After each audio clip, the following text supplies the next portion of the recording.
Unfocused. Mic check. Yeah. What up? We're back. I'm AJ Twist. I'm T, and this is Unfocused, the podcast about video games, comics, anime, movies, what other stuff? Nerd stuff. Yeah. Yeah, and this is the Whismer episode for Pokemon number 293. 293, episode 293. Whismer, yeah. And Whismer, who I don't remember at all. What? Apparently, AJ says because I have blacked out. Oh, because I whited out. Yeah. Mm-hmm. But yeah, this is the Whisper Pokemon. I don't know. This Pokemon doesn't look very silent. It looks like a whiner. Look at him. You should see him later when he evolves. He's like stone face, like no mouth, maybe. No, not even. Oh. He's fucking loud as fuck. Oh my god, I think I know who it is. Yeah, exactly. Wow. See, I know that one. Okay. Remember this motherfucker in that cave? I don't remember this. Gen 3. Did you play enough Gen 3? I played all that one. Yeah. Anyways. Yeah, so we're back, guys. Don't forget we're on Spotify. Yeah. You can get us on Apple Music. We're on the internet. Stitcher, the internet. And then our main website, collision28.com. All the things, right? Twitter, Unfocused28, Instagram, Unfocused Podcast. Yeah, you can email us at unfocusedpodcast@gmail.com. YouTube.com/Unfocused Podcasts. All right. I think we got most of it. Yeah. All right. How was your Unfocused week, AJ? For anyone that's first time joining us, Unfocused week is basically where we tell you what we've been doing all week as far as nerdy things go. So you can get a feel what we're about here on this show. I finished reading Last Avatar, Last Airbender, North and South. So this is a continuation comic. It takes place after the series, the Nickelodeon series. This is like the fourth or fifth arc in that series. There's one more that I remembered not right now, but I just remembered it recently. There's another arc called Imbalance that I need to go find next before I start reading that Katara one that I got. I don't know when that takes place exactly, but I'm guessing that I should probably read that other arc. Anyways, this current one, the North and South arc, this is about Katara and Sokka going back to the South Pole where they originated from after the war is over and all that. And then finding out that some Northerners have come through and they're trying to help the South Pole rebuild. And it's looking to them. They keep calling it, this is an imitation North Pole. And so they're kind of upset with that. And there's some people that are upset with this because they're, taking away their culture and all that. And and this thing ends up happening. So I finished reading that. And as I was kind of saying last time about this series, because you asked me like, oh, how would I feel if they start a new animated series and they don't, bring in these comics and all that. Yeah. This is another one of those stories where like, I don't think the story is necessary. It doesn't really add to the universe so much. There's like little things that happens like, oh, they're establishing mechanics here and they have industrial things and Toph. This might be hinted toward new industry, or was it New Future Industries, or what was Asami? Yeah, Future Industries. Yeah. This might be leading toward that. Is what I felt. I almost said Bold Futura, but that's Cloverfield, right? I think so. Bold Futura, that's the company that, I don't know where that's. Go on. That sounds familiar. Anyways. Ignore me. Go on. But yeah, so like it was more of that. It's just more building up of other things, but they don't really tell you like, oh, this is where Future Industries is going. Like they don't tell you that, but I'm feeling like it probably is, but it's probably not. So I have no clue. Also, because another reason why I feel that too is because they going back to Toph and how she had children, right? And we learned at some point in this and the Korra series that the name of one of who was it, Lynn's dad's name was Kanto, right? Mm-hmm. And in one of the previous arcs in the last Avatar, the comic series here, Toph met someone and she was really attracted to him, and he was not named Kanto. And I was like, who the fuck is this guy then? Well, which makes maybe he's Beifong's dad. Because they have different dads, right? Beifong and her sister. Who's the other girl? Not Lin. Lin is the officer, right? That's Beifong. Beifong what? What Beifong? I don't know. They're all Beifongs. Oh, that's true, huh? Fuck. Well, no, are they? Because I don't think that her sister has the same... There's the military one and the other one, and they have different dads, right? So they have different dads, exactly. But the older one, the officer one, her dad is Kanto. Oh, her dad is... Su-Yin. So maybe this guy is... Su-Yin. Wasn't Su-Yin one of the other daughters? Well, I mean, I'm getting thrown off now, but maybe this is the other one's dad, Maybe he is the other one. I don't know. Yeah. Again, we don't know. They don't go into it. They don't give us any hints other than this is an interest that she has. That's all we really know. Suyun is Lin's sister. Okay. Speaking of this, did you know there's a comic book out right now called Toph Beifong's Metal Bending Academy? Yeah, that's the new one that dropped as part of this arc. That also has the next one that's coming out. Part of this arc is the Suki one. Okay, so I should not tell you anything about that, right? No. Okay, never mind. But it's supposed to be Katara, and then the Toph one, and then Suki gets her own, and probably coming out in the summer. But yeah, so I know that. So that's what I was talking about. That's why I remember there's another arc in between those that you're just talking about right now and what I just read. There's imbalance. And that's why you're going to get imbalance, right? Yeah, so that's why I'm thinking of getting imbalance next so I can read that. But anyways, it was a cool story. We got to learn a little bit more about... we get to see more of Paku. He came through. And just kind of the little history of the Southern Wilder tribe there. So it was a cool read. I don't know. I got nothing else to say about it, but it was cool. You should check it out. Yeah, I do want to check that out, actually. Right. Anyways, other things I done. Play some Soul Calibur, right? Nothing cool there, except that, as you were just telling me, I think Talam's 4K might have some good reach. Her back kick. Maybe I have to fuck around with that some more. I haven't really played anything else really. I played some Pokemon Go a little bit. Nothing cool there. Just playing. I've been fucking with my 3D printer, which I'm afraid of fucking with. I need more time to sit with that. Tai Chi helped us out there. He said Suyun is Beifon's sister. Yeah, so that's the other sister that's in the metal city, and Lin is the sister in the officer. Yeah. The chief or whatever.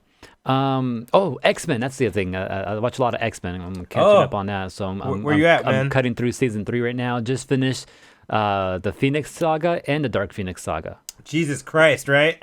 That shit would not end, huh? No, it wouldn't. Bro, I remember as a kid, that shit was a nightmare to keep up with because they wouldn't always show them in order. Yeah. And then you never the times were pretty consistent, but just the order was a bitch. And then for a while they started putting them in order.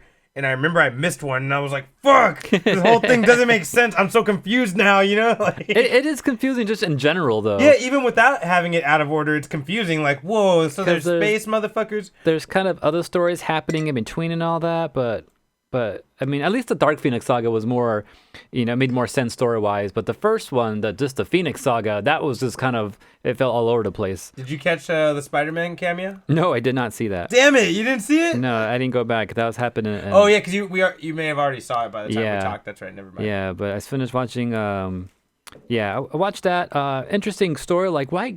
I feel like these Phoenix movies that we've gotten. I haven't seen the last one, but at least X3. Yeah. I felt like they could have taken some of this. Bro, it would have been so easy. The Hellfire Club would have been great. Like how they tried to control Jean and use the Phoenix, and she just turned up way out. That would have been so easy.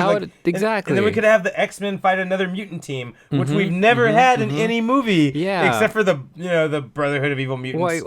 Did they not have the rights to the alien race? No, the Shi'ar. Oh, you know what? Maybe that was a thing. I'm not sure. Maybe that was a thing. Because you think if they did have the rights, they would have used it in that last movie, right? Yeah, I mean they were giving us so many other or some random ass fucking race that no one cares about. You know. Also, one thing they showed, got to see a little glimpse of Skrull and Kree, because the Shi'ar was like, okay, we're about to have this battle for the Phoenix thing, we had to get the permission of the other big alien races, and they got just for 2 seconds.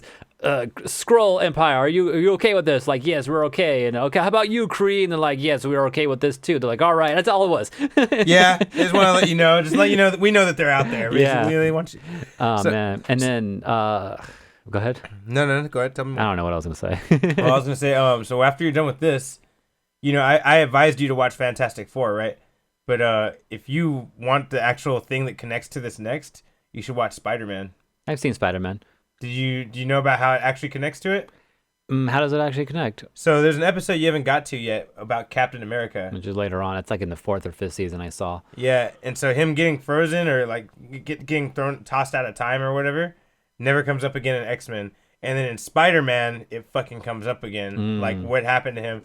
And then also the X-Men show up for a few episodes in Spider-Man. Yeah, I kind of remember that a little bit. And then at the very end when they do Secret Wars, he gets some of the X-Men. I think he just gets Storm. He gets Storm to join him for Secret Wars at the end too, and that connects to the whole X-Men. So if you want a finale to it, to get all the parts of the X-Men shit, you should watch that. Maybe I will go watch X-Men. I mean, Spider-Man again, because that's been a while. Or just watch the X-Men episode. There's like a 2-part or 3-part episode called Spider-Man and the X-Men, I think. Oh, crazy! It's pretty dope. I'll get there. But the last episode I saw was after that saga. It was just this random episode. I think it was X-Force that they or X-Factor, something X. I think it was X-Factor. Was it the episode with Iceman? Yes. Yeah, that's X-Factor. Yeah.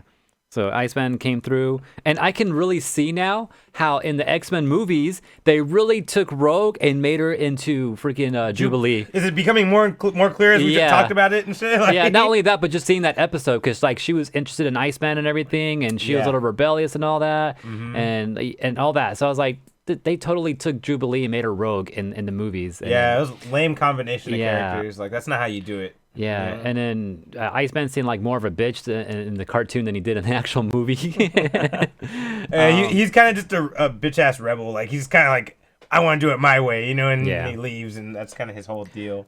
Did see Quicksilver, though. He was part of X Factor, which is like, whoa. I mean, he didn't do or say anything, really. That X Factor's his first mutant team he was ever part of. Well, actually, his first mutant team is the Brotherhood of Evil Mutants with Magneto. But then he goes to the Avengers, then he goes to X Factor.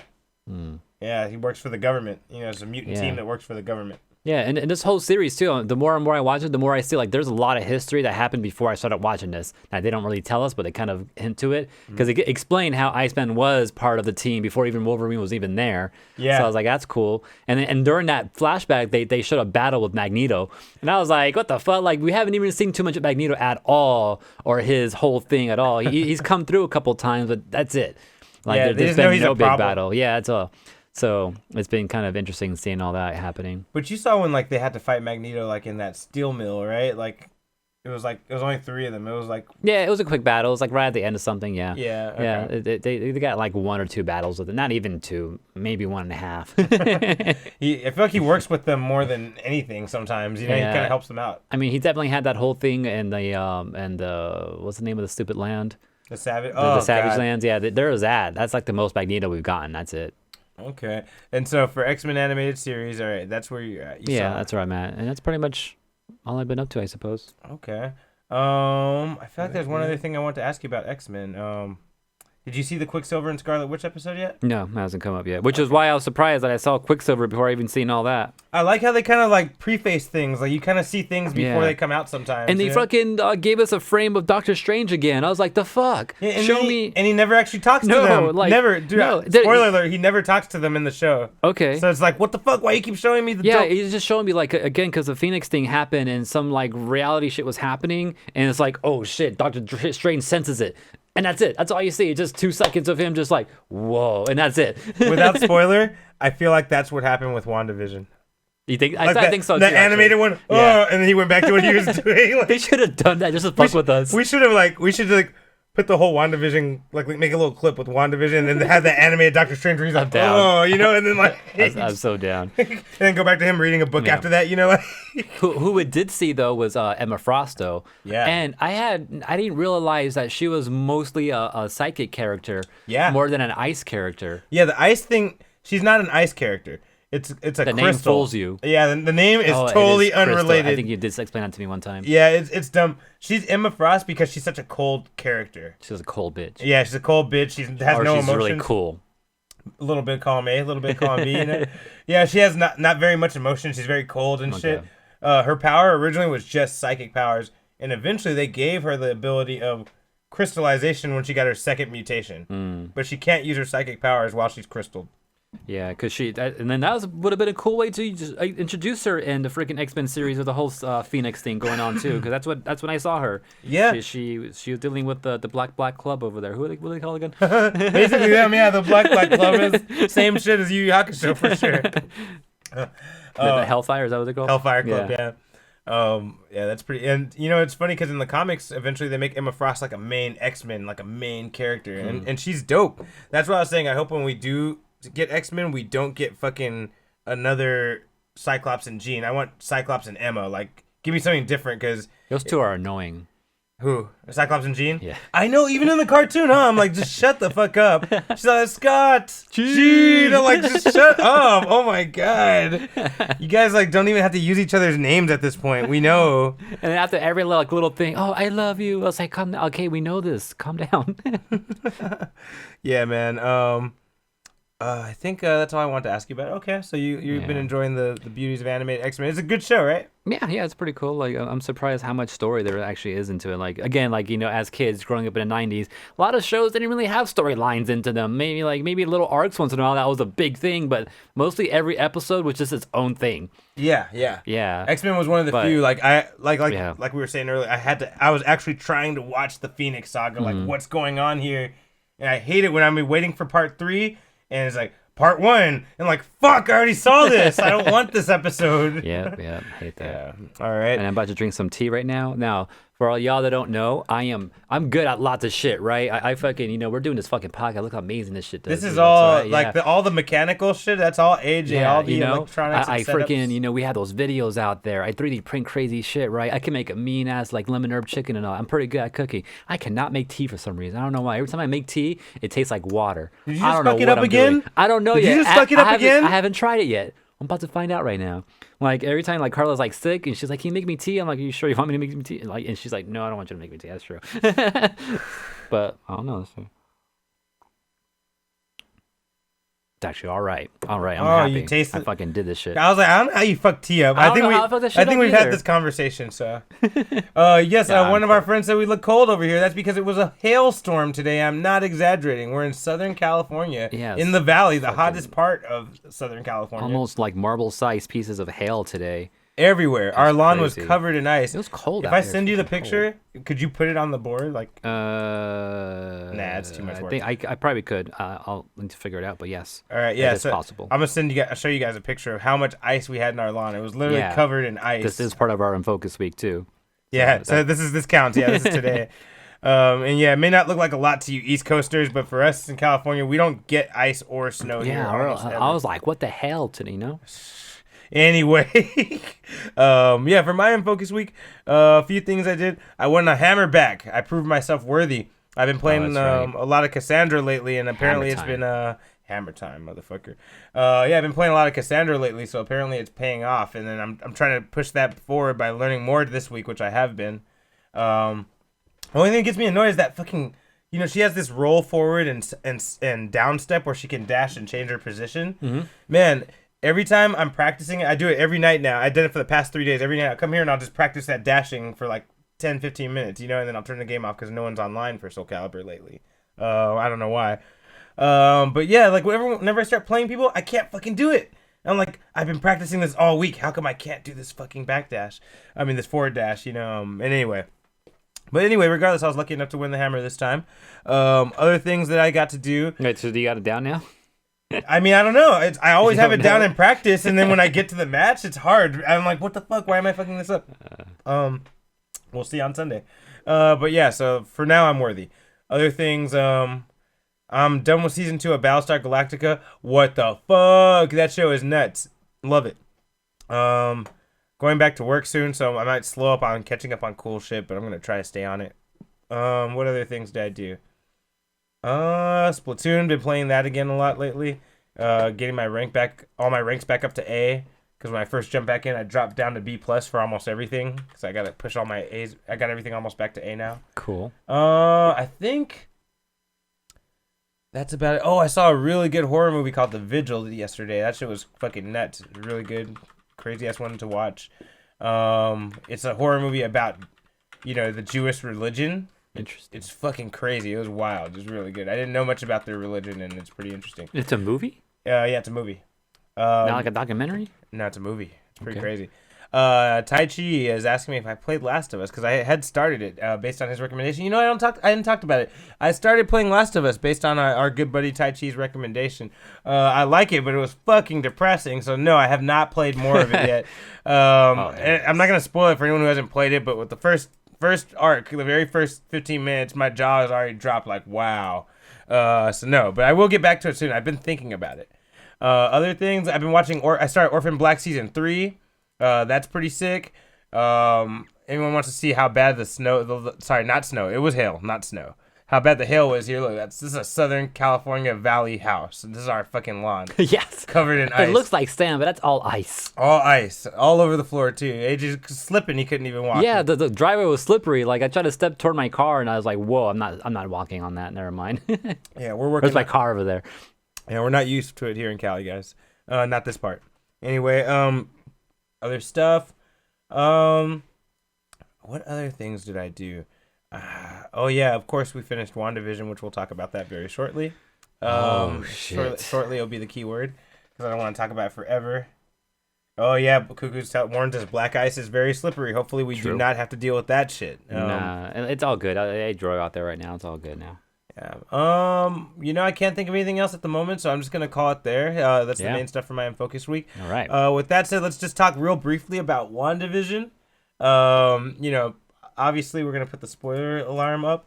For those that are listening, you might want to just skip ahead a little bit. It's kind of hard to tell with the audio only. But, for those that are watching, there's a little red alert on top that says spoiler alert. Once that goes away, you can, stop visually. Stop looking, or stop listening. Start listening again once it goes away. Sorry. So, WandaVision finale. What'd you think, AJ? Pretty crazy. Unfortunately, it was not an hour long like we were all hoping and hearing rumors about. No, it was more like 45 minutes. It was 45 minutes, though, which is okay. All right. 20 minutes, 15 minutes longer than normal. Yeah. I made the epic guess that, our final villain who's controlling Agatha at the end is Shuma Gorath. We don't know. We don't know. They didn't really tell us. They did imply there is somebody, there is something greater involved here, but they didn't really say about who or what it is. I'm guessing they're saving that for Doctor Strange too. Maybe, yeah. We got to see White Vision come through and start messing with shit and everything, right? Yeah. We got to see that Pietro was really just Ralph Boner. Yeah, he was actually Ralph, so he was the husband. So Pietro wasn't really Pietro. He was Agatha's husband, which was... Yeah, Agnes's husband. Which, some people were mad and surprised about, but if you would have listened to Unfocused, we mentioned last week that Kevin Feige said Quicksilver was a red herring. He just wanted you to think about it and throw us off for a little bit. That's all it was for. Yeah. And it's funny, there was another nod. Did you notice his room looked like a fucking man cave like the one in Days of Future Past? True. Like all his guitar and all his stuff and his posters and like all his cool shit, basically. Yeah. And then, wasn't he trying to be like an actor? Because she found that picture that had his name on it. Wasn't it like Ralph, was it Boner? Yeah, Boner. Ralph Boner. Which some people are real mad that, damn, you used Quicksilver for a dick joke, Dude, is that because that was a dick move? Is that why his name was Boner? Now I feel like it's a missed opportunity for my segment. Shit. Anyway, that's funny. You guys heard it here first. Before anyone got mad, I told you at least. I'm sure AJ believed me. Is a red herring. Kevin Feige said it. I didn't want to believe you, but I figured it was. Never meant to hint towards multiverse. And there's some speculation as to why that might have happened. Because the creator said the timing of the show really threw off what was being represented to us. And originally, WandaVision was supposed to come out after Eternals, after Falcon Winter Soldier, and after Black Widow. So I don't know if maybe they would have led to us that we do have mutants in the Marvel Universe before WandaVision. That way we wouldn't even be thinking that shit would be the thing. You know what I mean?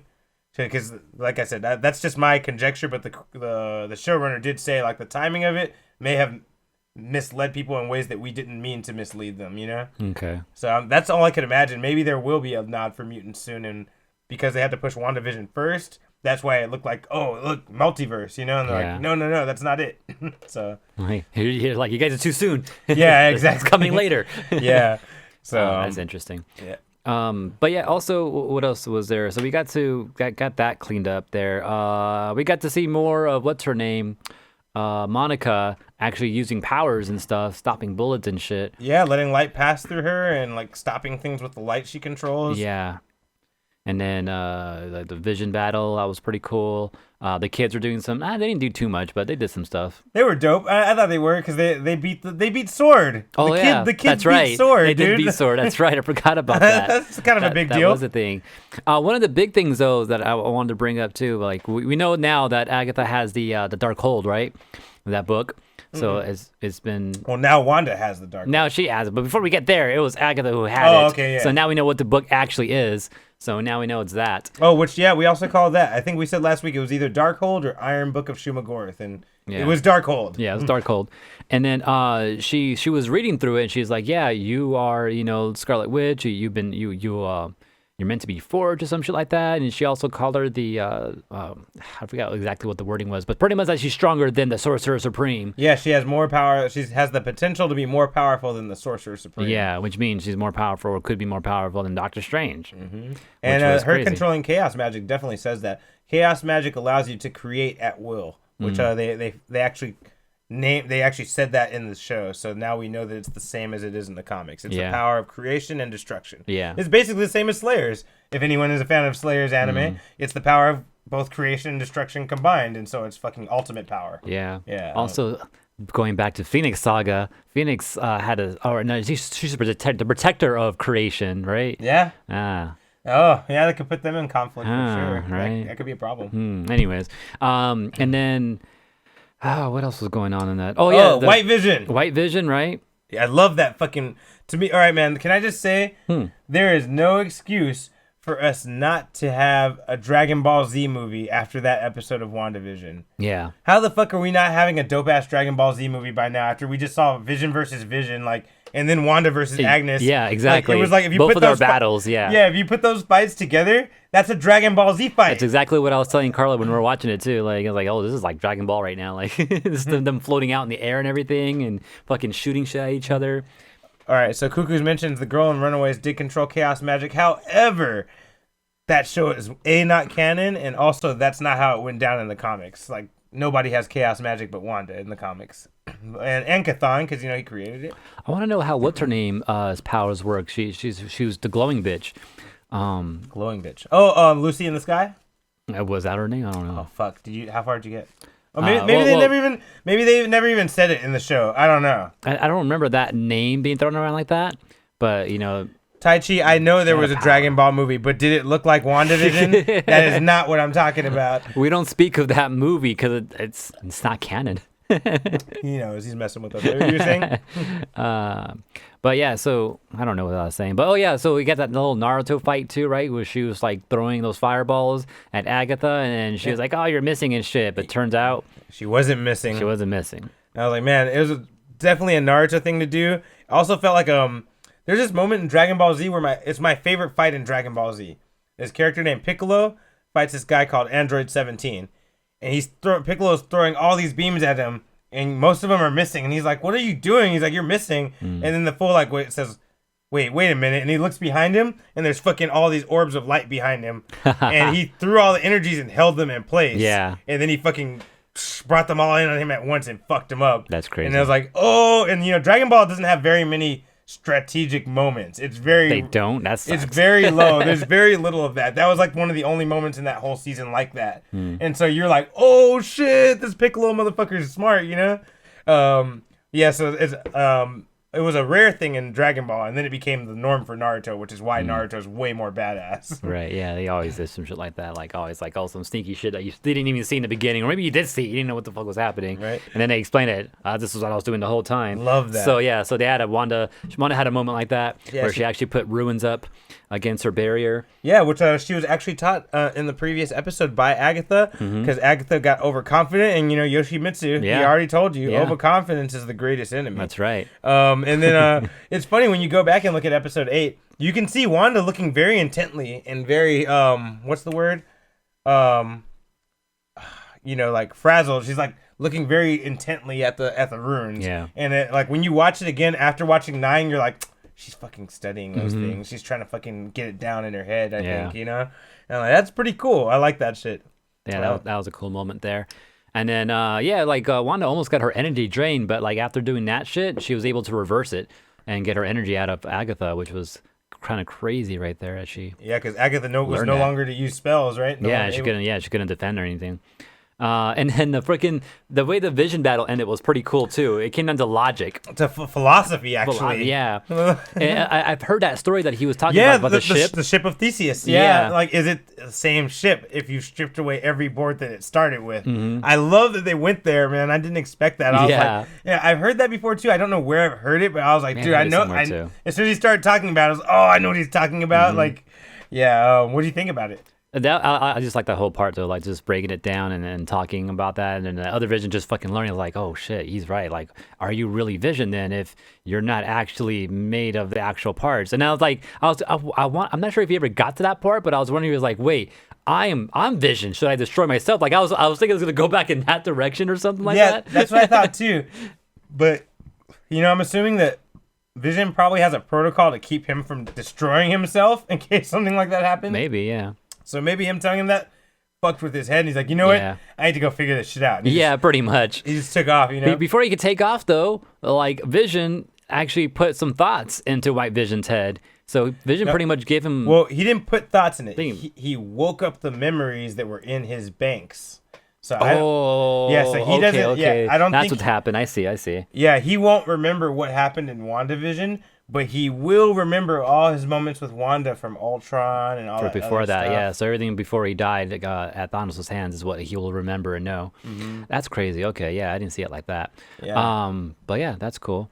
So now this White Vision's woke, huh? Mm-hmm. Yeah, that's funny. Yeah, he's super woke, man. Yeah. He's ready to go. Okay, real quick. Plot holes that people say are plot holes. They're not plot holes. All right. One, Dottie was misdirection. She was made to throw us off. This is from the words of Jack Schaefer. I never felt thrown off by her. Yeah. See, you didn't until people started talking about it. Yeah, and you see, I think this is half the reason people were so mad about this show is the theories, and people were so invested in these theories. Because what's funny? The one thing I hear the most is people are mad that there was no Mephisto, and they hinted at him so much. No, they didn't. They never hinted at Mephisto. No, they didn't. We were interpreting, and I even made it clear, I think, when I was analyzing, this is what I think is that this is Mephisto right here because of these things. But they never, did anything that specifically showed Mephisto. No. On the other side, on the Loki show, there is on the trailer, there's a stained glass window of somebody in place of Jesus, where Jesus would be in the art, but he has a fucking red face with the horns. Mm. I think that's a reference to Mephisto. I mean, we'll probably see him in Loki. Okay. But so I'm not going to rule out he might be the one in control of the Darkhold. I'm not going to rule out Shumagorath or Nightmare either. I think that could still be a thing. But yeah, it's not a plot hole. Another plot hole, people said, how could the White Vision get out of the fucking hex after all that shit? I'm like, he phased. That's what he does. He phases. He just fucking flew out and phased out and flew off. It was opening though, because all that shit was happening. It started to break down a little bit here and there, and then Wanda even opened it for a moment to let all the people out of the town. I don't think the timing of it though. No, I don't think that timing was there, but I think it was breaking down. I think there was openings in it. I see your point. Battling. So even if he didn't phase, he could just wait for it to open and then fly off. Yeah, there's so many little potholes in there, open, in the ozone layer and shit, where he could have just flew out of one. And then at the very least, after she destroyed the barrier herself, maybe he left then. Who knows where the fuck he went to? Right. Other things, real quick. No, I think we covered it, right? That's all the stuff, right? Those are the major things I think people are mad about. I don't know what people are mad about. People are always mad about something. Yeah, I think we covered the most of it. Last cool things. Let's talk about those after credit scenes, huh? Let's see. There's anything else to mention? Yeah, we can go there. Okay, so real quick, after credit scenes. Monica and the Skrull. I don't think that's the same little girl because they didn't have a big reunion moment. Maybe wasn't sure. She's a Skrull? No, yeah. I think she's a Skrull. I don't think she's not the Skrull. Because she would know because of her eyes. Remember, she said her eyes are really pretty. Yeah. So she'd be like, "Oh, it's you," and they would have talked. So I think that's just a Skrull representing the Skrulls and Nick Fury. Okay. She said, you have a friend of your mom's that's waiting to meet you. It's got to be Nick Fury or Talos, right? I can't imagine who else it would be. Well, one of them, or it could be. What's her name? Captain Marvel. Captain Marvel herself. You know what? Maybe that's where Captain Marvel 2 picks up. Maybe yeah. Maybe that sword. Okay, good point, AJ. So, that's a hint for that.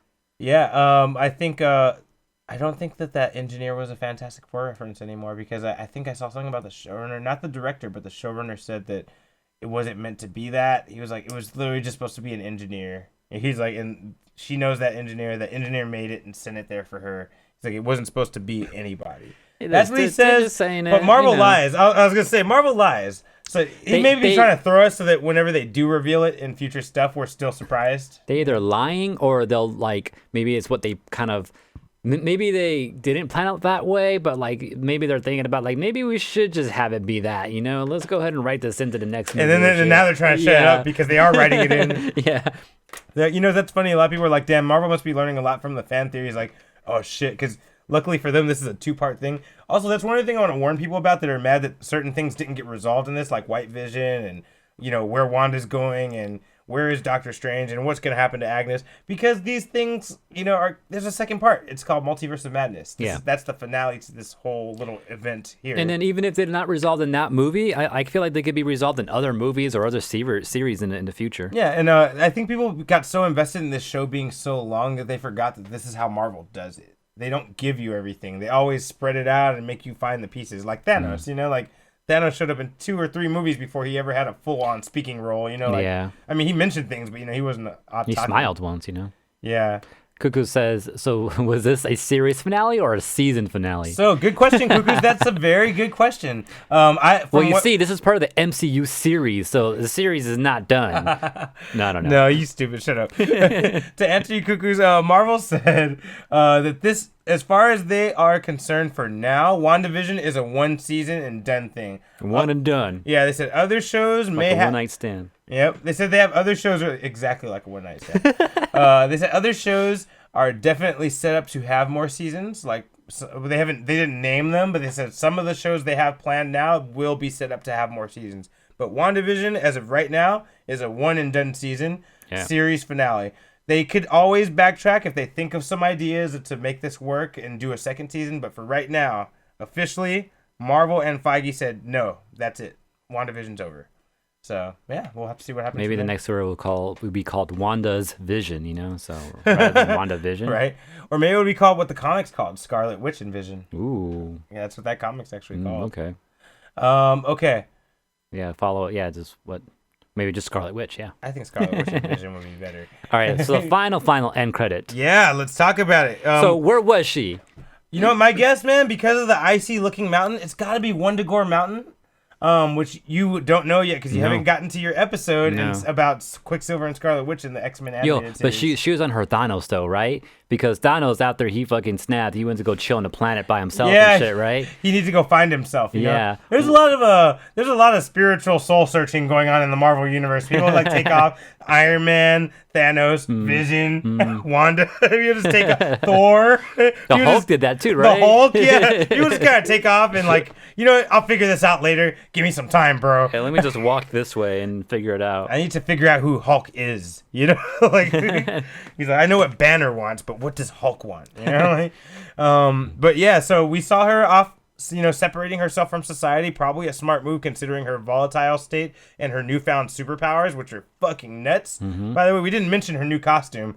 Fucking lit. When she what would you call that? That she kind of was like not revealed herself. She realized there you go, her real power. I knew it was an R. Yeah, when she realized her powers. Yeah, she actually became Scarlet Witch. She got the crown and everything and formed a whole new outfit, which looks pretty dope. Which another thing I called, that her crown would be made out of energy just like Agatha's mom, and it was true. And then she focused the energy and it became solid. Yeah. You know, that shit was badass. That was cool. And then she has a cool little hood to go with it too, you know, when she wants to be incognito. Yep. So, just like her Infinity War days. Yeah.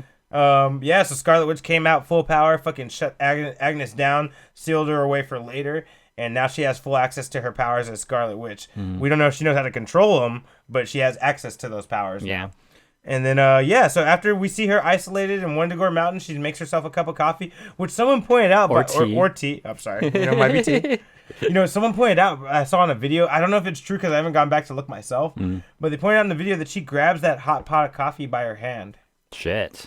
That might be a mistake, or that might not be true. So no one take that as gospel truth. Imagine it's like an editing mistake. It's like, oh fuck, we didn't think about that. Come on, how did we not see that? Like, you know, like the Starbucks coffee in Game of Thrones. Oh like, god, how did we not take that out? Or the jeans guy in Mandalorian. Yeah, you heard about that too, right? I haven't heard about that, but there's a jeans guy in Mandalorian. They're like, oh, this is ancient. You keep putting up memes. This is ancient garb from this planet's religion. And show a guy in jeans and shit in the background of Mandalorian. It has +3 to speed. Exactly. And so we see her, you know, she makes herself a cup of coffee or tea, you know, chilling in the background, isolated from humanity, you know, and then After that, You see her actually, or is it her astral self her chilling in the astral self. bedroom reading The Darkhold? Yeah, she's reading the Darkhold She's on really her- fast, by the way. She was thumbing through pages really quick, if you notice. She's on her Doctor Strange shit too. Yeah, now, yeah, exactly. If anyone doesn't remember the reference. Call her Thanos Strange. Right? Or Super Strange. Mm. So if anyone doesn't know the reference, if you can flash your mind back or turn on your Disney Plus and go to Doctor Strange, the first movie from Marvel, you can see there's a moment in his training where they learn, like, they show you how he knows so much about magic and stuff. And he's reading a bunch of books nonstop. He doesn't really sleep. And when he does sleep, his astral projected spirit is still reading the magic books. Mm-hmm. And then this is echoed with Wanda doing the same thing. Yeah. I feel like they're trying to hit home that she could be way more powerful than him already, though. Maybe. Because she's... Or at least on par right now. Yeah, well, I say that because she's conscious. We see her walking around and doing shit, yet her astral self is still doing things. But from what we've seen from both Strange and the Ancient One, you have to be asleep or unconscious and the Hulk. You know, Oh, you have to be shit. asleep or unconscious for your astral body to do shit. Oh shit! I didn't think about that. That's she's crazy. able to puppeteer her astral body while walking around.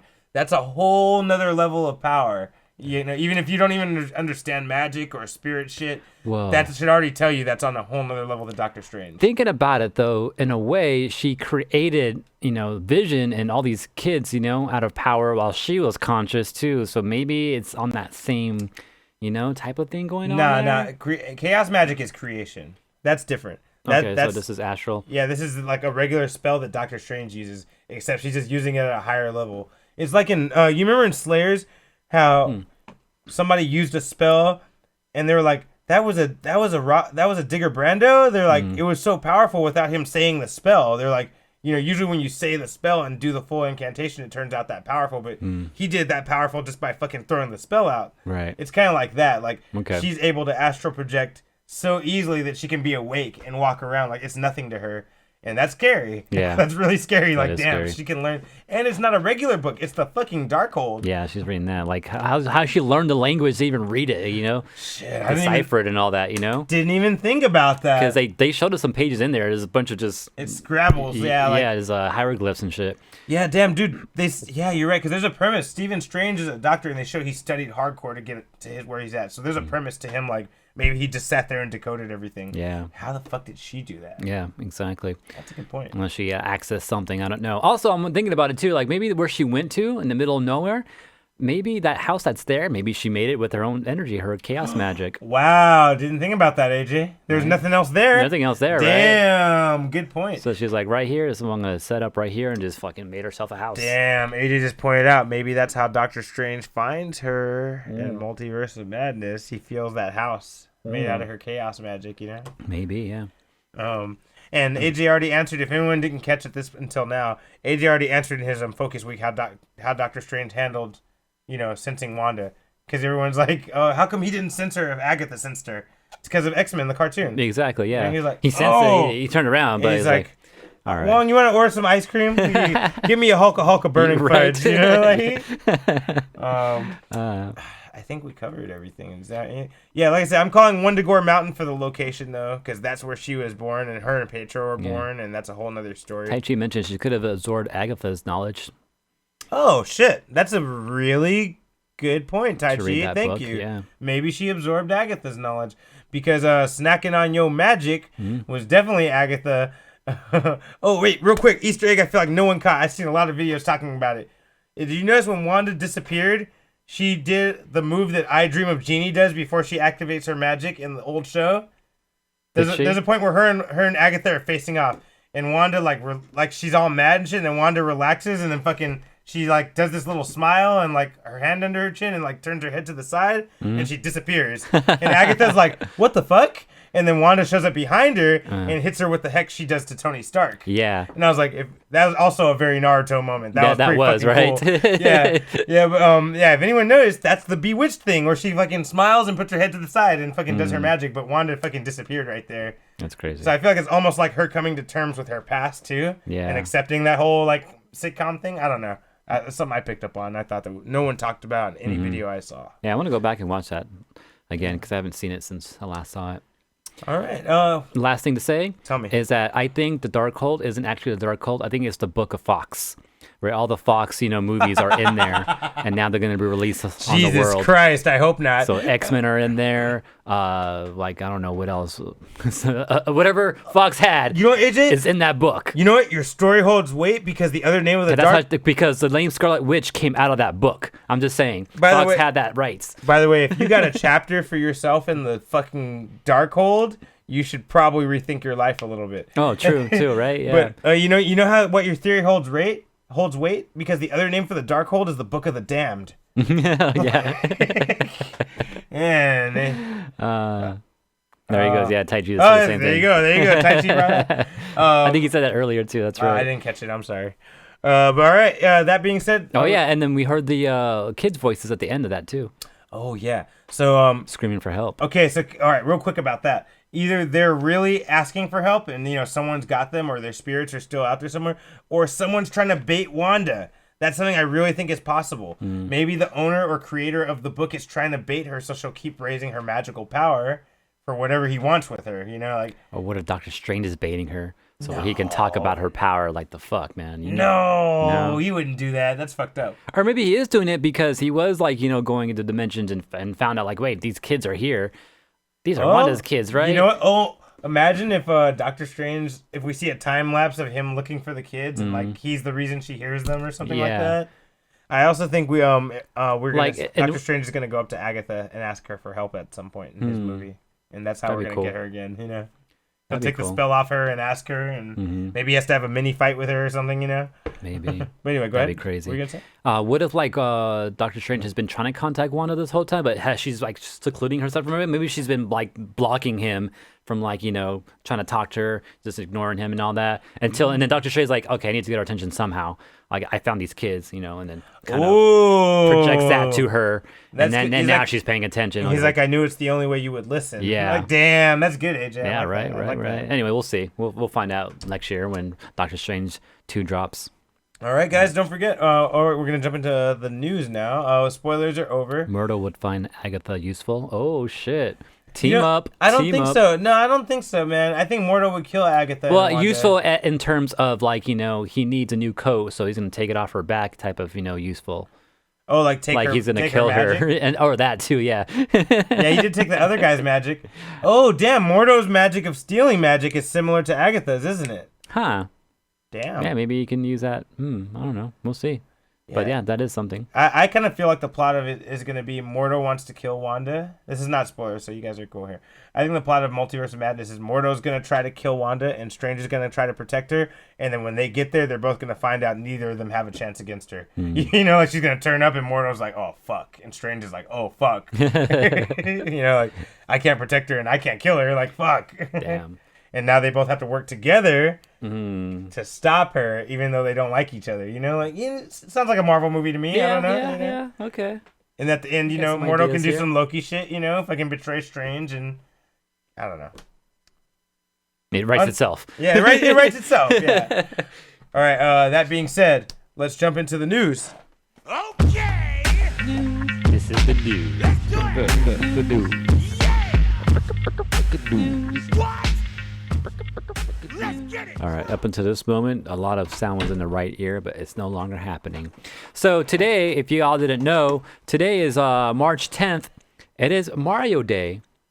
And so if you're interested in buying any Mario games right now, they're on sale. Right now, though, if you're watching this live right now, I'm not sure if the sale lasts through the week or not, but a lot of places have a bunch of Mario stuff on sale, games and items and whatnot. So look out for that if anyone's interested in some Mario. Okay. Oh yeah. Also, I saw. I was at the Best Buy the other day. I saw. What the fuck, Richie Manic? Wait. I got a button for Richie Manic. What up? Hey guys, what's up? Martini here. Good to see you, man. I wonder Good if to he have knows. Remember that when that's from. Yeah. You've been lurking. Okay. One of the lurkers back there. But I did see the Pro controllers on sale for like $60 instead of the usual $70. And I know you're looking for a Pro controller. I am actually. Yeah. Send me a link. So maybe hit up Best Buy. Oh, Best Buy. Okay, yeah. Maybe I'll swing by there. Yeah. Maybe I think Amazon has them for that price too. Okay. Other quick piece of news: Alicia Silverstone is gonna fight a shark. What the fuck? there's a new movie called The Requiem coming out. And if anyone doesn't know and hasn't seen The Lodge, which was one of my favorite movies from 2019, actually, it was one of the last movies I saw before the pandemic hit. That one, and then The Invisible Man was the last one I saw. But yeah, The Lodge is a great movie. And unceremoniously also had the return of Alicia Silverstone to acting. So it was her first time back into acting. Her cameo is going to blow your mind. I'm not going to tell you too much more. You should just check out that movie, The Lodge. Where do I know her from? Clueless? Nope. No. Batman and Robin? About Clueless. Batman and Robin?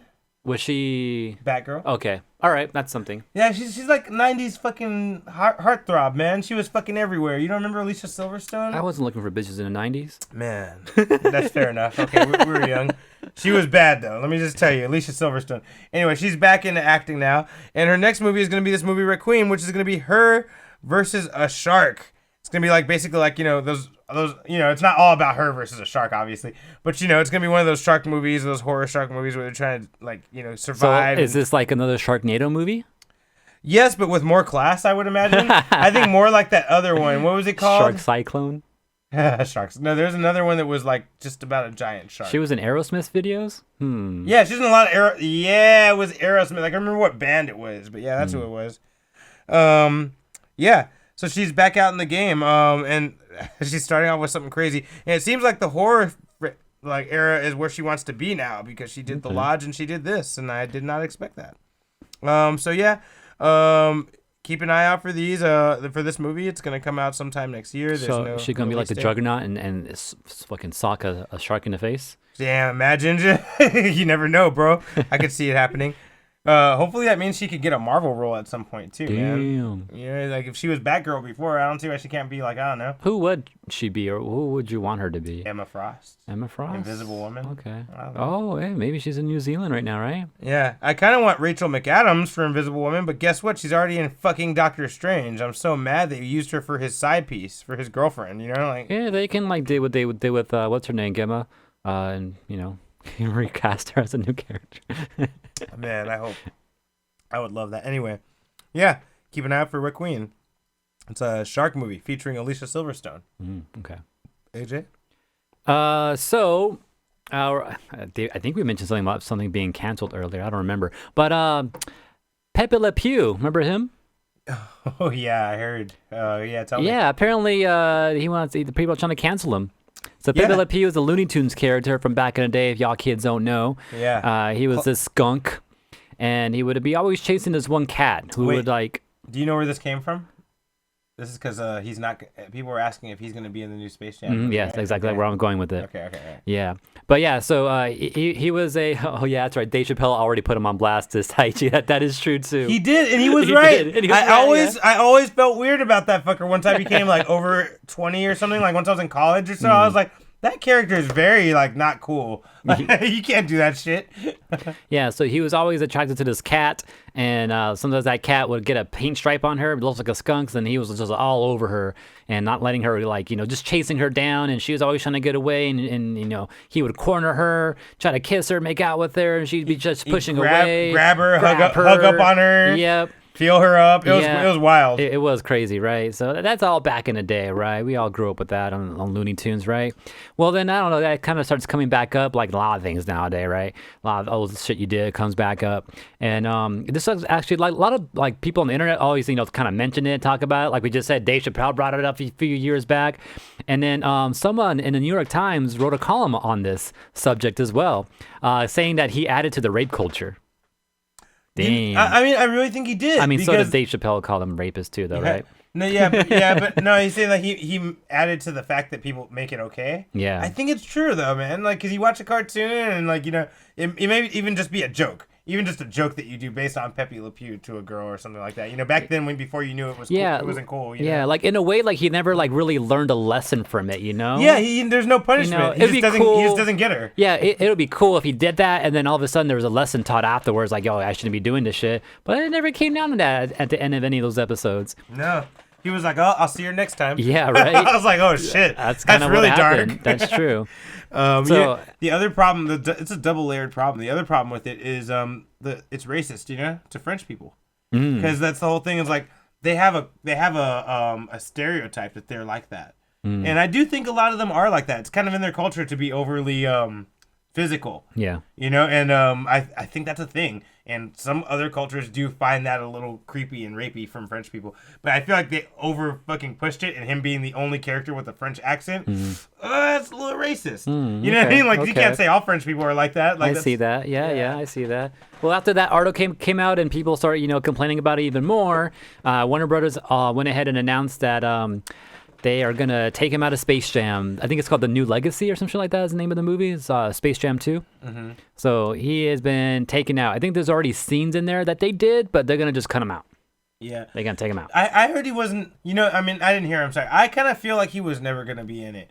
I feel like they're saying they're going to take him out, but I don't feel like he was ever going to I feel like he was there like as a cameo. You know how sometimes it's like, oh, this Just character. show him, yeah. And quickly 5-second little thing with them and doing his like thing. Yosemite Sam when he shot the basketball. Yeah, like shit like that. Yeah, I feel like that was probably going to be what was going to happen.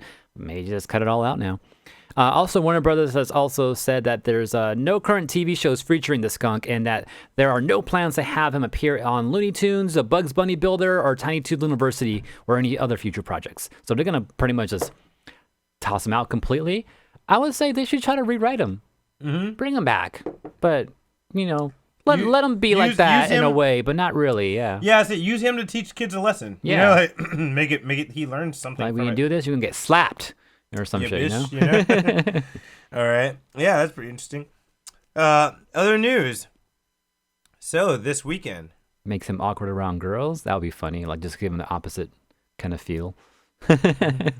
Anyways. All right. So, Southern California. That's where I live. Specifically LA. Starting this weekend, that's where movie I live. theaters are open. Yeah, I heard the our levels have dropped a lot, so like they're starting to reopen shit. I know some kids are going back to school and shit too. Yeah. And fucking movie theaters are coming back. Whoa. Hey, I'm going back to work like a sucker, I'm going to be there this weekend. Sucks. But at least things are moving. But yeah, they said this very weekend it's going to be down to 25% capacity. Okay. But yeah, so if you guys want to see some of your favorite movies, which there's a lot of good ones that are actually in theaters right now, surprisingly, your options are going to be there. Now, getting movie theater tickets is going to be a bitch. I'm sure they're going to have to raise prices, and people are definitely going to pay them because I'm sure it's going to be real hard to get in there, Interesting. Yeah, I didn't think about that. Yeah, I wonder what it's going to be like. Are people really going to be really wanting to go to movie theaters right now? I know, and I'm not. Are they going to fill up these theaters? Yeah. Or is it going to be the opposite effect where people are scared to go and only a few people will go where it's not going to be that bad anyways? Like... Yeah, I don't know what it's gonna be like. I feel I'm gonna be the latter. Like, I'm not trying to go to a movie theater right away. Yeah, me neither. If I do go to a movie theater movie this year, it's gonna be to a horror movie because even when I went to like a good horror movie, usually people don't know about it, and the theater's only like a quarter full anyway. So I'm like, I'll test it out with that because I'm sure no one's something gonna not too popular, right? Yeah, something small, like to see what it's like, and I'm gonna wait a couple months for. Yeah. But. Yeah, maybe after summer, maybe I'll think about it, especially if things are getting a lot better. But I'm not trying to go right now. It sucks because I really want to watch Black Widow, but if I have to wait, I'll wait. I don't want to. Yeah, unless we can just buy up a theater like us and some friends and all that, I'm sure we could. We're in the Valley, a place of small, cheap, independent theaters. I'm sure we could do it. Yeah, I think we have enough friends who would want to go, right? So yeah, we could do it. Yeah, we could do it. Let's make everyone get tested the day before, right? And then let's do it. That'd be fun. But yeah, so movie theaters opening back up this weekend. Keep your eyes open, guys, if you want to go back. I'm gonna wait, but it's up to you. All right, cool. My turn. Yeah. Diablo 2. Remember that game?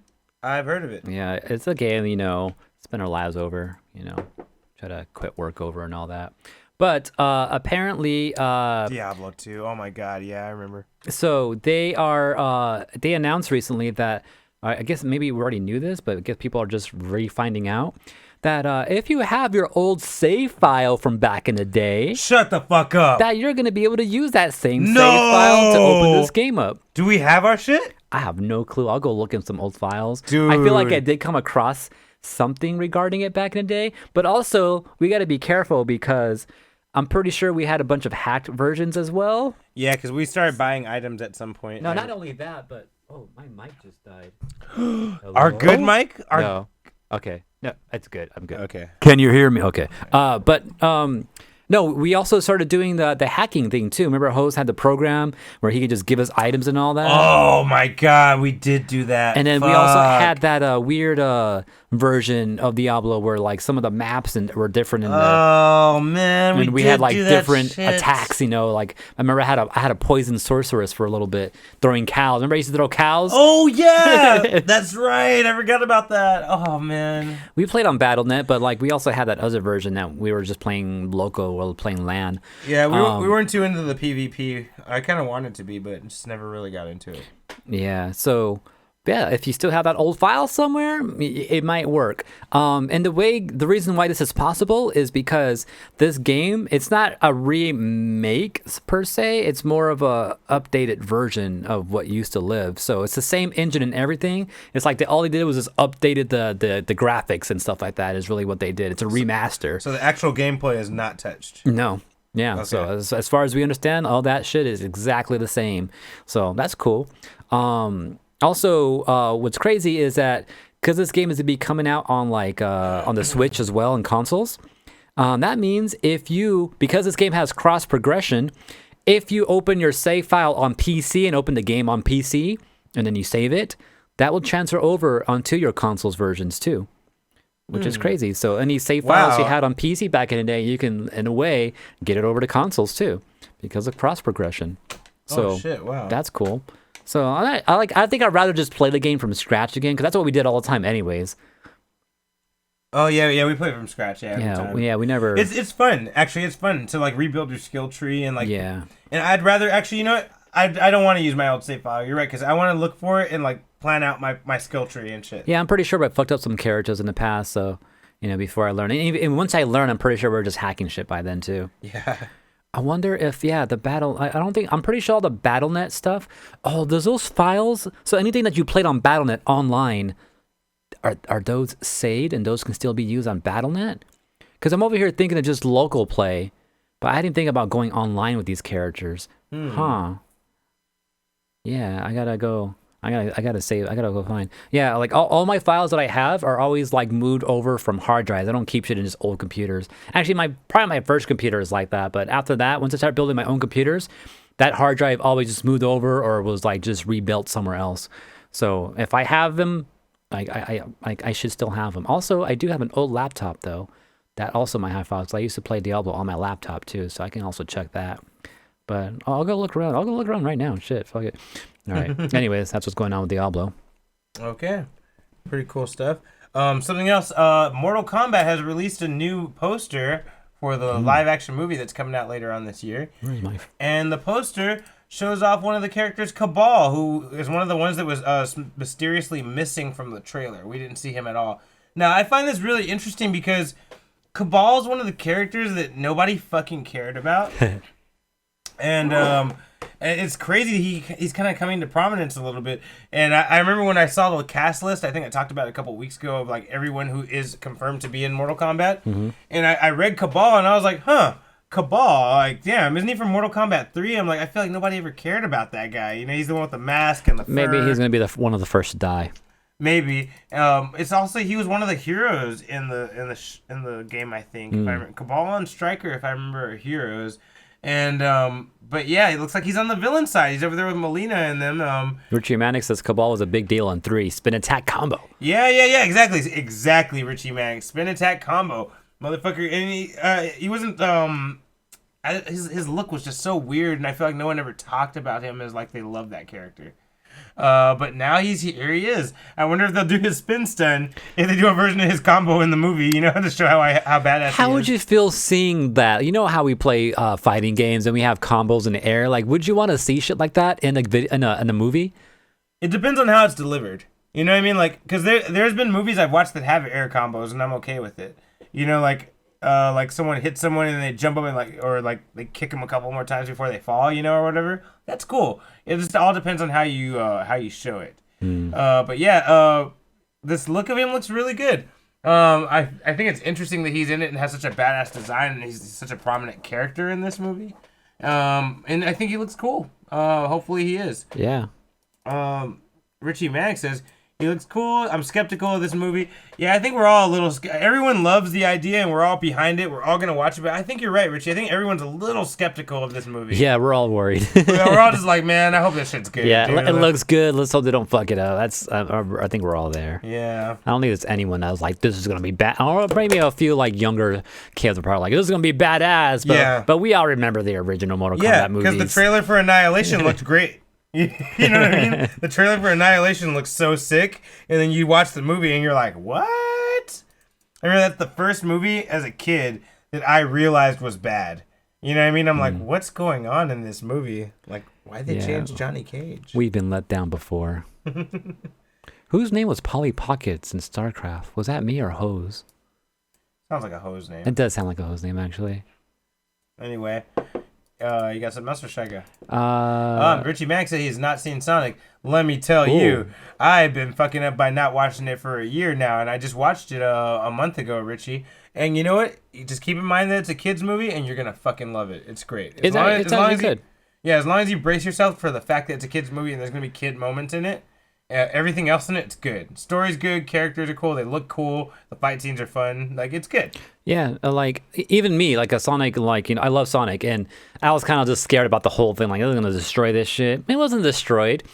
It was good. I mean, it wasn't amazing. Like, oh my god, it is this shit. Like exactly how it needed to be. It wasn't like that, but it was close. It was like, I'm not mad, and I'm actually kind of excited for a part two, where I feel like they could take it to that level where I wanted it, where they actually follow some actual storylines and all that, based off, you know, old school Sonic from Sega Genesis era and all that. So it's you should go see it. You should do that. All right, and I just opened this link and I don't know where it went. Let me try it again. Oh, I never opened it, actually. That's why. Oh, same. All right. In other news, them fighting herds, another fighting game. Oh yeah, I've heard of it. They announced a new character coming out called Shanty for $5. Looks like a little goat dude. Coming soon. Apparently a new stage and different outfits too. Lobby avatar really is what it is there. So yeah, look out for this coming in a couple days or about a couple weeks on the 25th of March here. So if anyone's still playing them fighting herds, finally got a new character. I think it's been a while. Apparently it's a 2.0 update, so it will include and introduce our first DLC character. Oh yeah, this is the first DLC character. That's true. So this is our first new character in the game since it's come out. So yeah, look out for that. Anyone want to get more details and get more updates from this? Because I was kind of hard. I couldn't find this as a news story anywhere. I only saw it on their Twitter. And this is the developers, dev teams here is Main 6 Dev. If anyone wants to follow them. Got the milk right from the cow. Okay, I respect it. Yeah, man. All right. Other pieces of news, real quick. So there's an anime that's pretty popular called The Ancient Magus Bride. The first season ended maybe a year and a half ago, but apparently there's a new anime that's going to be released. There's a manga going right now, which is a sequel to the first Ancient Magus Bride manga. It's called Ancient Magus Bride, The Boy from the West and The Night of the Mountain Haze. And the next three books to come out will be 16, 17, and 18. Each of these books will be paired with an OAD, which is the new version of OAVs. Or OVAs, sorry. OVA, yeah. Yeah, this is called an original anime disc. So when you buy books 16, 17, and 18, the volumes, they will come with a disc with episodes of each one episode each. And they said this 3-episode miniseries will be the prequel to a brand new full-on season for Ancient Magus Bride. So if you're a fan of this one, like I said, it's a classic. It's pretty popular. It became a classic within a year and a half. You can definitely check it out there. If you have not seen it, I highly recommend you watch the original, which is available on Hulu right now. At some point, it was available on Netflix, but I feel like it's left there now. That's The Ancient Magus Bride.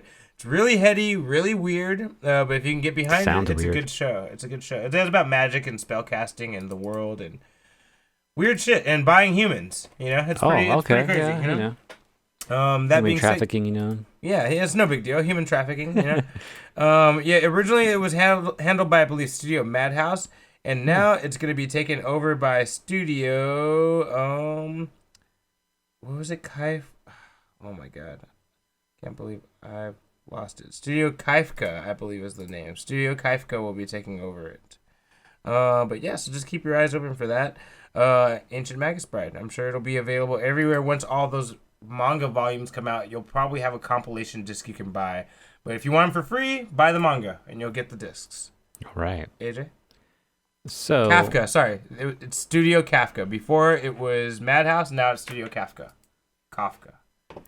Oh, like the guy who turned into a roach. Kafka. Okay, got it. AJ, your turn.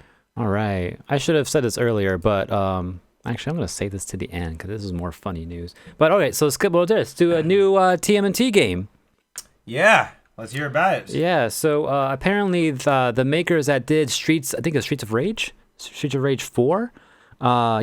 4. The team called Emu are gonna make actually already worked on a new game in the TMNT series, and this game is called the Teenage Mutant Ninja Turtles Shredder's Revenge. So this is an old classic beat 'em up. And as soon as this ad plays, I'm going to show you guys this video. This is a long-ass ad. I don't know why it's like that long and everything. All right, there it goes.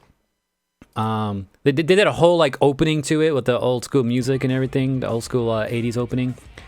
Kind of redid and everything. But as far as gameplay goes, it's all 8-bit type of or pixel art styled turtles right here. It almost has that what you may call it? Turtles in Time? Scott Pilgrim vibes. Just the art and the way it looks and everything. And everything's pixelated, but the dark background's cell kind of... Yeah. Kind of cartoony, yeah. Yeah. So that's definitely what's going on here. But yeah, it's an old classic side-scrolling beat-em-up game. With the great animated intro, by the way, if you guys haven't seen it. It's on intro YouTube. Looked pretty crazy. There's no date, no price, nothing on that other than the announcement of the game's being worked on and it might be coming out soon. Don't know how soon, though. Hopefully this year, though. Okay. But yeah, look at that. This looks pretty exciting. I also don't even know what consoles this is coming out on either, so. But I'm down to play this. Get a couple of people down here and play this shit too. I'm down. So look out for that in the future. I'm pretty sure we'll be updating you guys with that information as it comes out here. All right. Since I'm definitely following Ninja Turtles. All right. Before we take a break, I'm going to hit us with my personal favorite segment of ours that I'm going to do for just a quick moment. Oh, shit. Should we play the whole thing? You can cut it. I can cut it, you think? What if we just talk over it? Do you think we'll not get pinged for this? I wonder.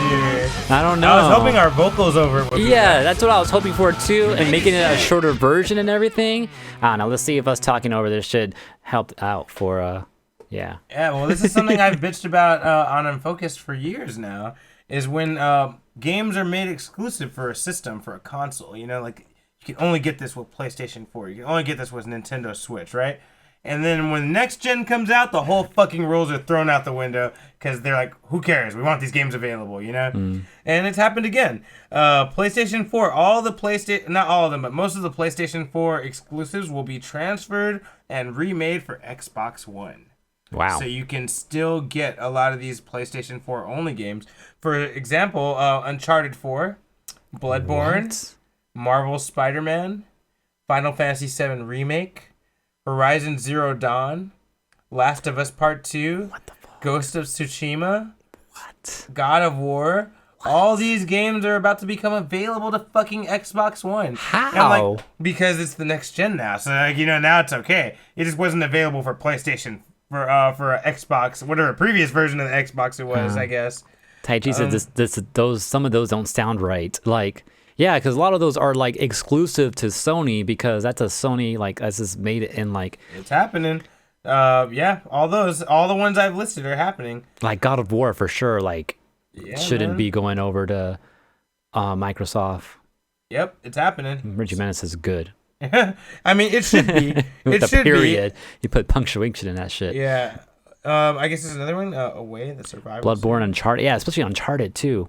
Especially with the movie coming out for Uncharted by Sony Pictures or whatever their studio's name is. But don't you see that's why they want it? So they can build the love for it. You know, they want more people to like it so they'll watch the fucking movie, you know? Maybe. I can see it that way. I mean, this is the news article I have. But like, okay, now you're getting me pissed off here because Sony. I told you, bro. This is a dick move. this is a problem. Because Sony, okay, yeah, go ahead and put your video games on a console. But why won't I guess they are playing okay with Marvel right now and Disney, right? With Spider-Man, with the movies and all that. Yeah. But why not just give that shit up like you should have done like forever ago instead of making new movies out of nowhere because you didn't want to lose your damn license and shit. Yeah, right. Anyways, sorry. For real, no, it's true. It's calm true. down. It's true though. No, you're right. You should be mad because it's bullshit. That's like DreamWorks getting Toy Story movies. Yeah, it's like how you. It sucks that you can sell it that way, you know. Man, okay, that's interesting. I want to know how that's happening or why that's happening. This week, the Xbox developer announced that when the third-person adventure game releases this year, it will also be available on Xbox One as well as many other exclusives. So it's happening. They now have third platform. Wow, man, that's crazy. Okay, just to go into another story that kind of ties into that though, because maybe this is linked to it, but I don't know. But Microsoft just finished their buyout Bethesda. That's right. I forgot today. about that. And then the parent company ZeniMax. So all that, anything that Bethesda made is now Microsoft's. But a lot of those games you mentioned are not there. Microsoft paid $7.5 billion. Yeah, those aren't there. Yeah, so I don't know how that would work. Yeah. Right? Yeah, so it's really because like Fallout, I think I'm not sure if Fallout came out on Microsoft games or not, like on a Xbox console or not. But yeah, Microsoft owns another big studio, which they plan to put out on their streaming service and all that, and get a bunch of games out like that. Taichi wants to know the source on this too. Comicbook.com. You check it out there. If you like, I'll give you a link too. But yeah, so that's the last thing I found out that was interesting. Yeah, Microsoft said its first order of business will add additional Bethesda's games to the Xbox Game Pass service library later this week. So this week you can start seeing some of those Bethesda titles on the Game Pass, which is crazy. Yeah, Microsoft making big moves.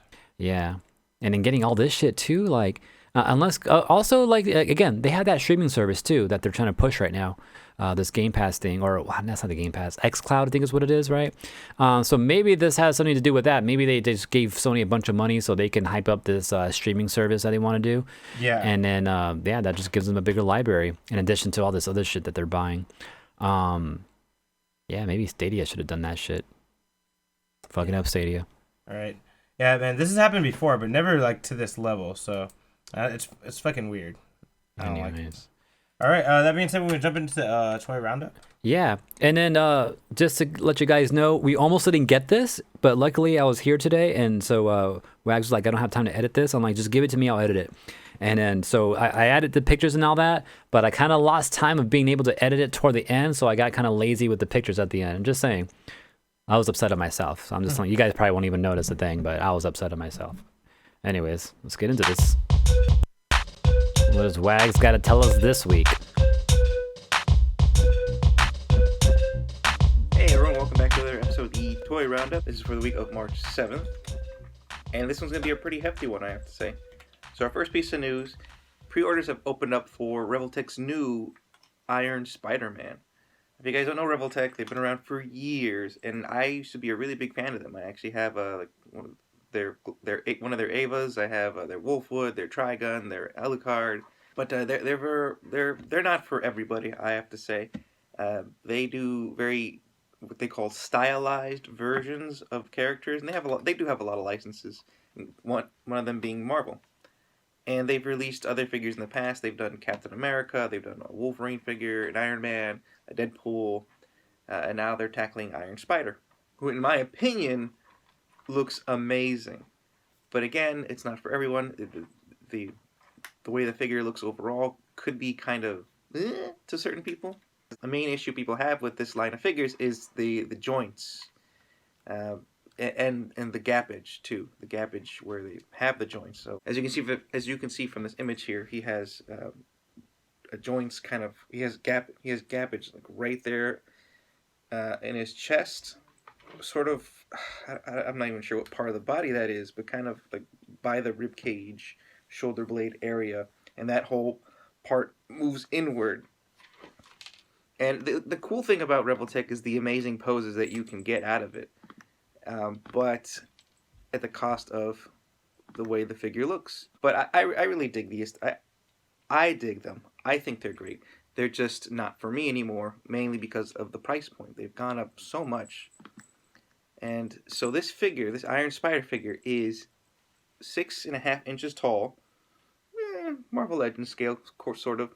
32 points of articulation. Tons of extra hands. Some web whips.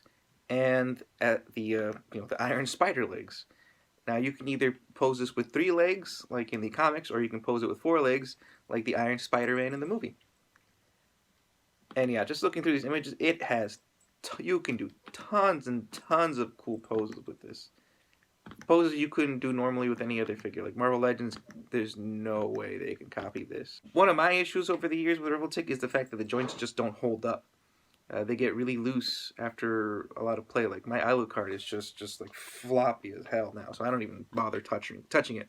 And sometimes they make really tiny joints, and those just snap really easily. And Revoltech used to offer replacement joints, but I don't think they do that anymore. Still super cool looking. If I still collected Revoltech, maybe.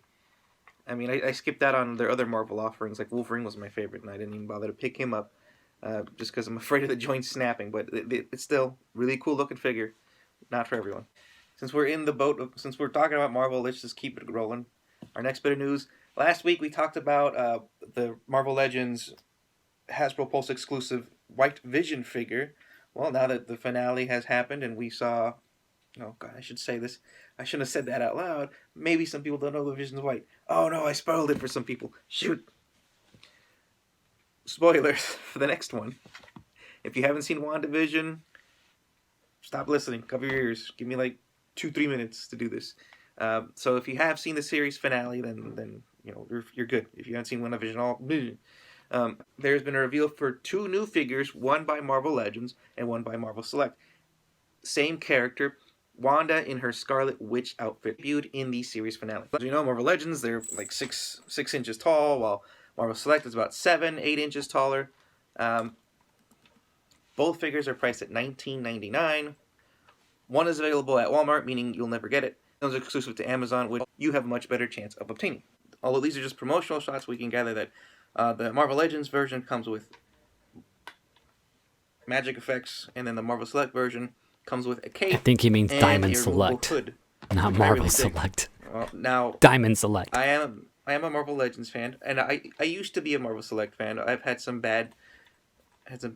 issues with them over the years. Most are called my Tron Marvel Goofy Select snapping, because it's my made by Marvel Diamond Zombie Select. Spider-Man arm and foot breaking off, and a host of other issues. And the posability on Marvel Select usually really sucks on those things, and paint chipping, and just all sorts of things. Although I have to say, for Marvel Select, this figure is more accurate to the source material, while the Marvel Legends does take some paint liberties.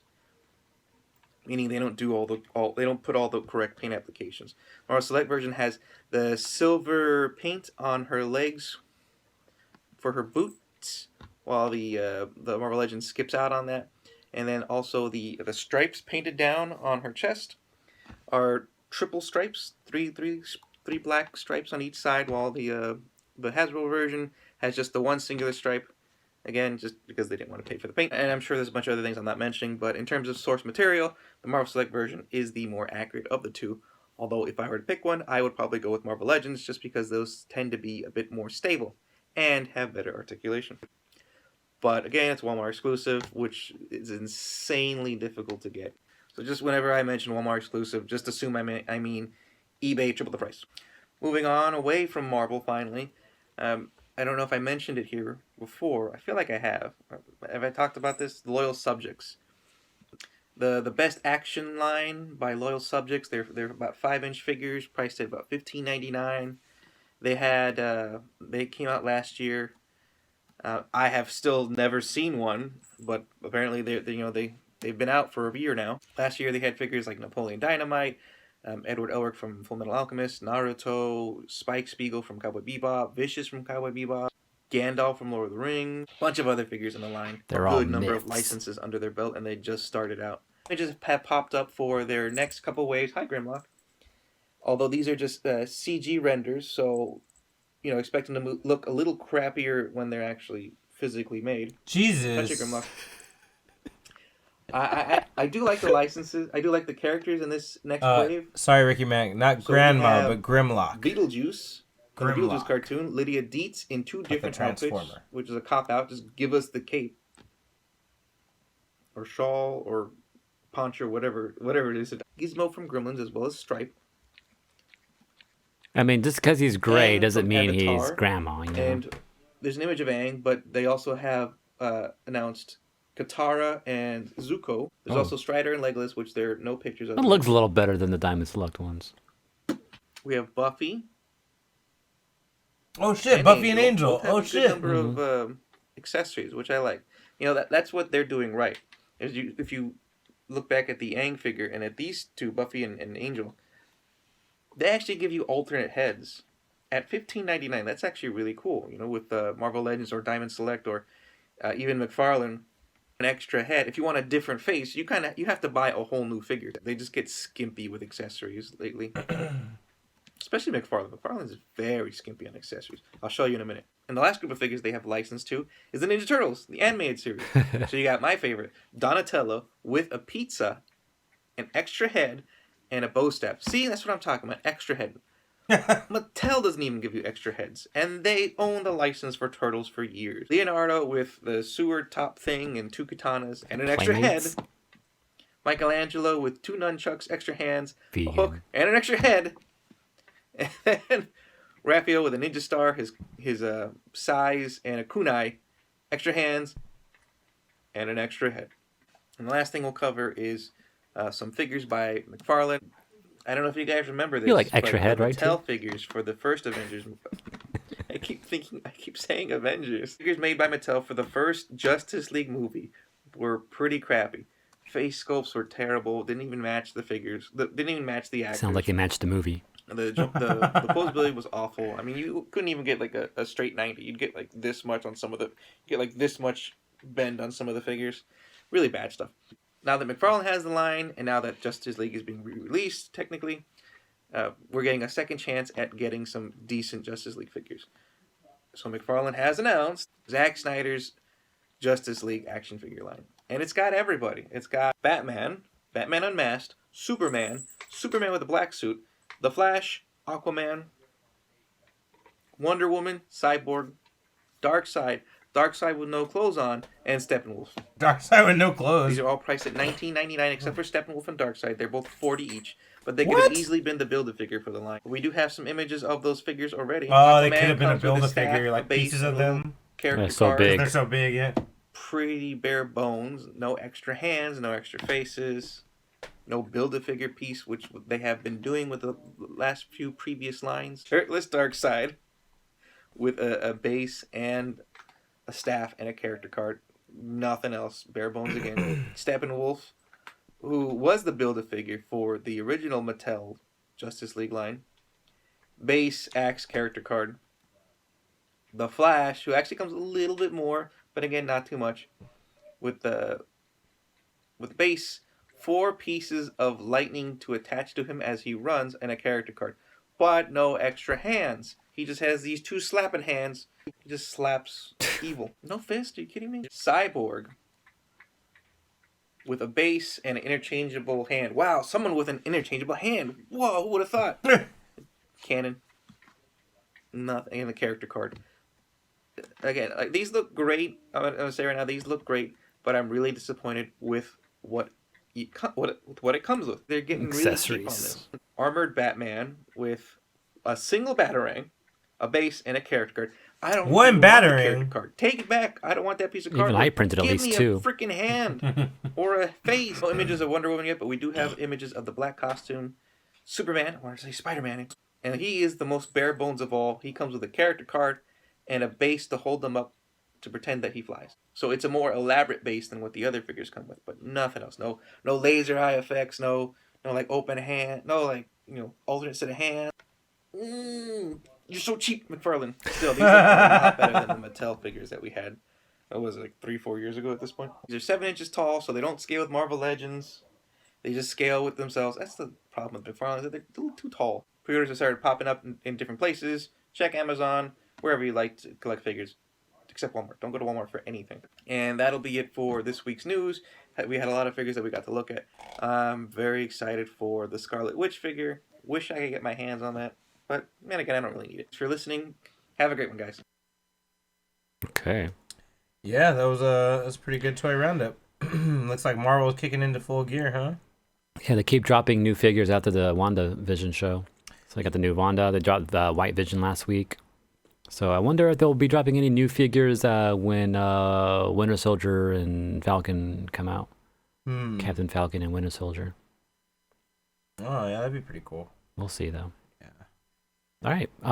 Also, just to go along with that, something that Wags here actually sent me a picture of the other day, which I thought was hilarious.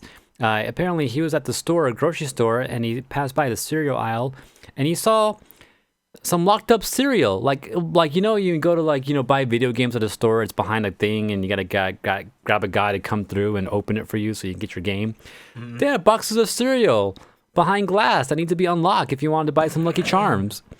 And I think the reason being is because they have Pokemon cards in them. So I can only imagine people have been busting open those boxes, grabbing the Pokemon cards out, and leaving the box of open cereal behind. So to prevent that, now you got to go ask someone to open the lock door for you so you can grab some cereal.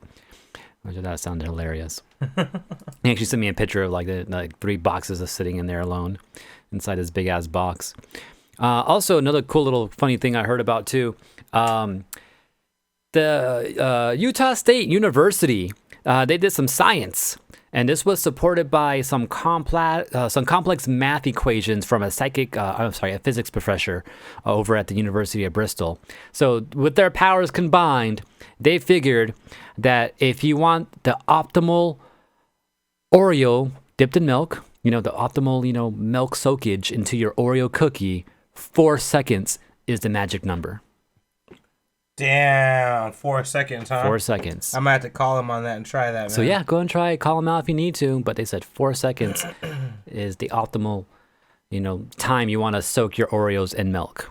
And this is, done by an actual physics professor and everything. And a whole school behind us did this and told us. So now we know. You heard it here first. Probably not, but you probably did. So writing off of one of the things Wag said too. Walmart.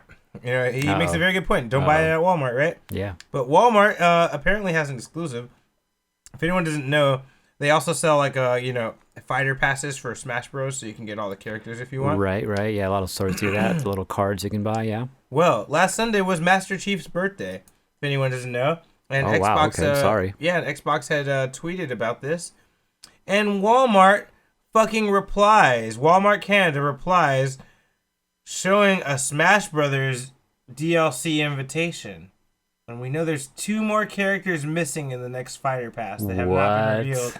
So Walmart might have just fucked it up and told us that Master Chief is about to be the next Smash Bros. Character. Oh, no. And Walmart might know because they get those things to sell, the fighter passes. Huh. I've never seen the fighter pass actually show us the character on them. I've never seen an actual character. Usually when they have the fighter passes, it's a whole season. Mm-hmm. But they kind of got some leak on a Master Chief. That's what they say. I mean, that's what they tweeted. There's nothing confirmed, nothing official. And this would be too soon to know too, by the way, because we just got the freaking Xenoblade characters just this week or last week. We just got those. So this would be too soon. Usually, I've noticed the new characters have been spaced out at least 4 months in between. So yeah, that's a long way down the line, unless they're gonna do a surprise drop, which is also possible. Yeah, I mean his birthday already passed, so or whenever that would have been the perfect time to announce that. You would think, but yeah, they didn't. But Walmart maybe Walmart thought that too. And they're like, oh yeah, we'll just say this and it'll be fine. But yeah, so interesting. Who knows? But you heard it here first. If you heard it, that's definitely a thing that could happen. Yeah, that's been a rumor that's been going around too, and it's also been on people's wish list. I've been hearing it forever. I don't like it, but I'm good. I'm fine with it. Yeah. I don't like it, but at this point, my opinion doesn't matter about Smash characters because they're just gonna fucking do everyone they can. So yeah. I'm just gonna have to accept it. Once Terry Bogard came out, I was like, okay, we're just gonna do whatever we want. That's fine. I get it. I'm gonna have to just deal with that. So yeah, and then also too. Wait, well, I forgot what I was gonna say. Oh shit. I don't know what the fuck I was gonna say. Okay. Something about Master Chief. Master Chief. He's not a sword character, and everyone's been upset at sword characters recently too. They've And been that's not Master Chief. And specifically, fucking, what is that game called? What Fire Emblem sword characters are fucking everywhere. There's so many. They make up almost like a third of the roster. Someone was pointing it out. Like, there's Reals, yeah. And then Reggie Manic brings up that Master Chief would be like Snake, which I'm guessing too.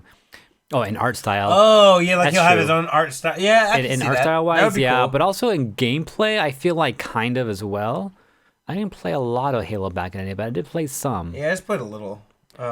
So he'll also have some grenades and a gun type of thing, and then, they do have that weird saber thing, right? Yeah. Oh yeah, that sword. That sword. He has That's some probably type gonna be of his weapon, A moves for sure. It's gonna be right? that thing. True. All right. And he has so many cool weapons, so I could see all his B moves being just different weapons, like the spike gun, the fucking bombs, or whatever. I get it. Let's see if that happens. I don't know. We'll see.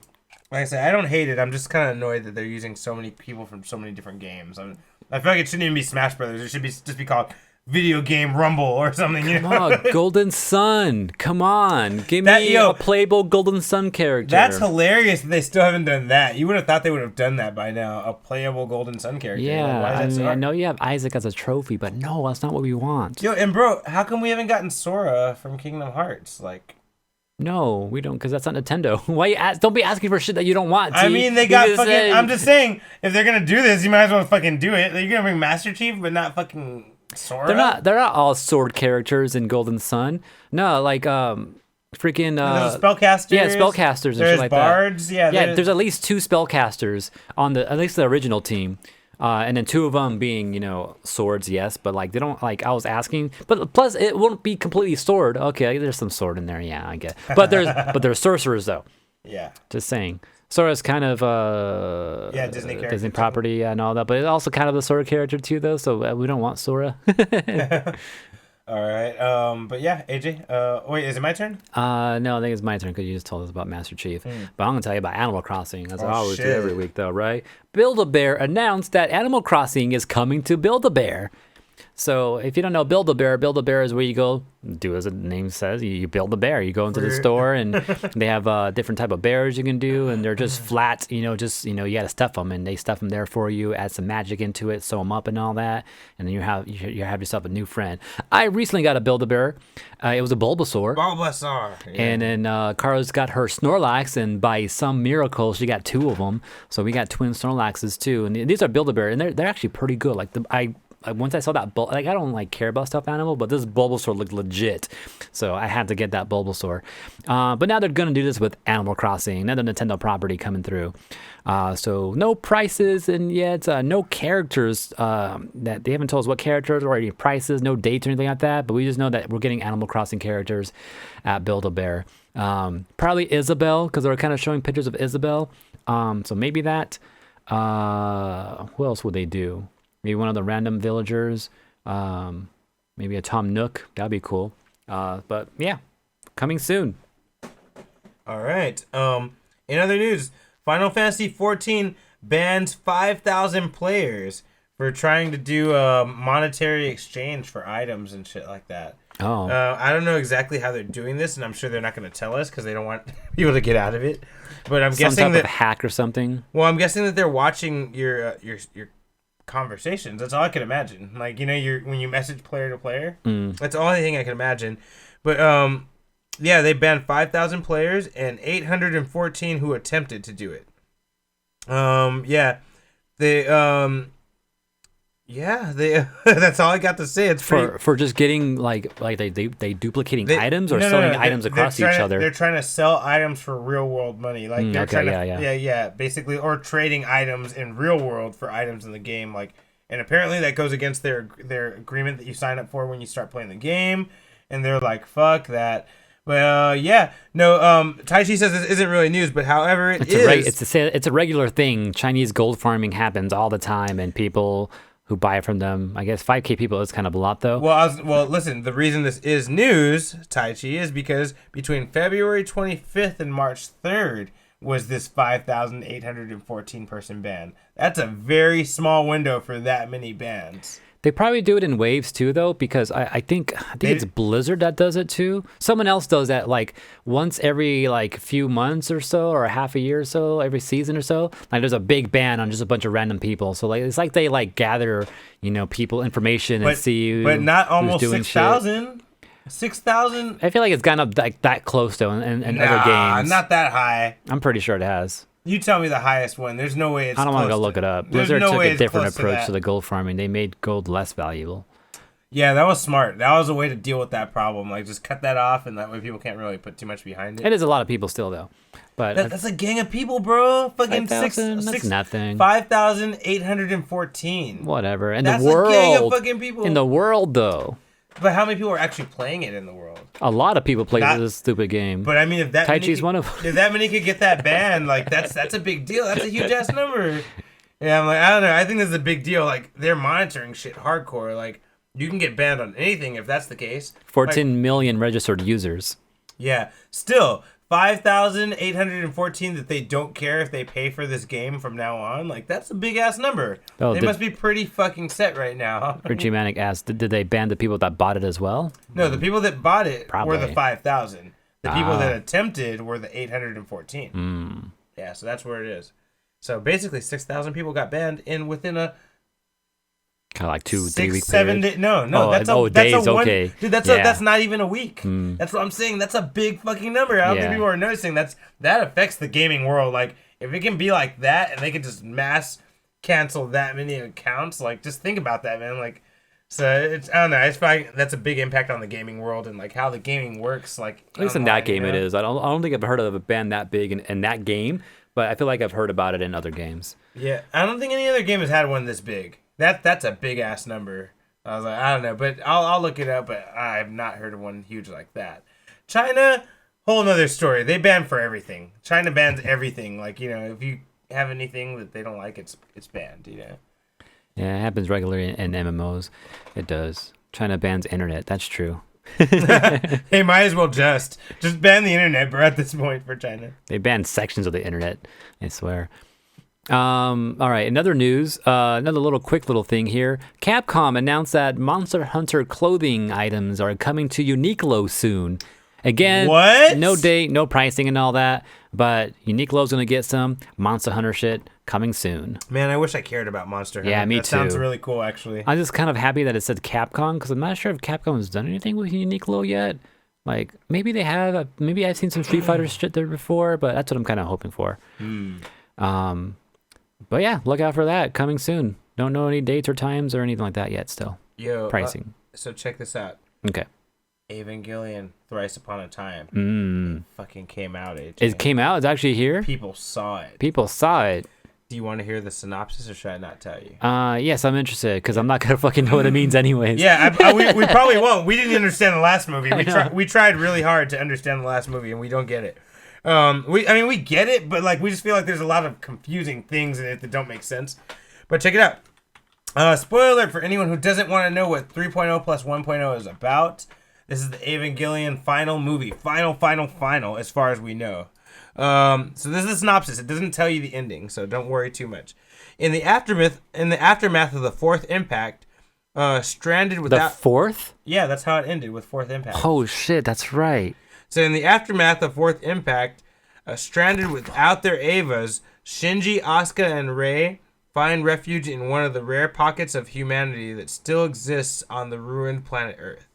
There, each of them live a life far different from the life they lived as an Eva pilot. However, the danger to the world is far from over. A new impact is looming on the horizon, one that will 100% prove to be the true ending of humanity and Evangelion itself. There's also a review. I don't want to read the review. I just want to watch it. But just so you guys know, that is what it's about. They find spoiler alert, which we're already there, but double spoiler alert. Evangelion ends with Rei, Asuka, and Shinji stranded after fucking fourth impact, and they're just like, oh shit, we're basically in the same place that they were at the end of Evangelion, the movie. And but except all three of them are together. And I guess they find Which is people. different too, I think, right? Yeah, because Rey's Rey never wasn't been there. Yeah. And so now, like, they find a civilization of people in a small little hole, like, a little cave or whatever, and they just live with them. And I guess we'll see where that goes from there. But yeah, man, it's real, AJ. It's real. People saw it. It's not a myth anymore. Yeah, that's crazy. It actually exists somehow. For anyone who doesn't know, this movie series has a very special tie to Unfocused because Unfocused started with Evangelion 1.0 and us actually dubbing it ourselves in a very fun way. And after Evangelion 1.0, you had Unfocused. So that should like tell that. you how long it took them to put 4 fucking movies out. Yeah. 10 years, right? Is it 10 years? Is it less? Is it more? No, we've been around for 10 years already. Yeah. So it took them 10 years to put out these fucking 4 movies, guys. So if you're an Evangelion fan, I highly recommend to check it out just to know how it ends. But yeah, AJ, some news for us? A little update to go back to your banning of 5,000 people. Apparently, Blizzard has banned 74,000 WoW players back in June of last year. Oh shit! In one spurt. Mm-hmm. Whoa. Okay, that shuts me up. That's a big ass number. For something about their end user license agreements and all that. They were 74,000. Counter found to be in violation of its end user license agreement. Jesus Christ, that shuts me the hell up. I didn't think it could get larger than 6,000. That's way worse. Yeah. Wow. Okay. I don't know what exactly they all fucked up on, but they are all banned. It doesn't even matter. I stand corrected. Like, damn, that's a big ass fucking number. I guess you guys have seen this before. Yeah, no, it happens for sure. Especially WoW is probably bigger actually than Final Fantasy. Oh, one last thing about Thrice Upon a Time. I think I might have mentioned it last week, but they sold out for their first week early releases. Like, if you wanted to see that movie, you could not see first week. They sold out last week. Damn. Yeah, so you're gonna aim for week 2 or 3 if you're in Japan. Crazy.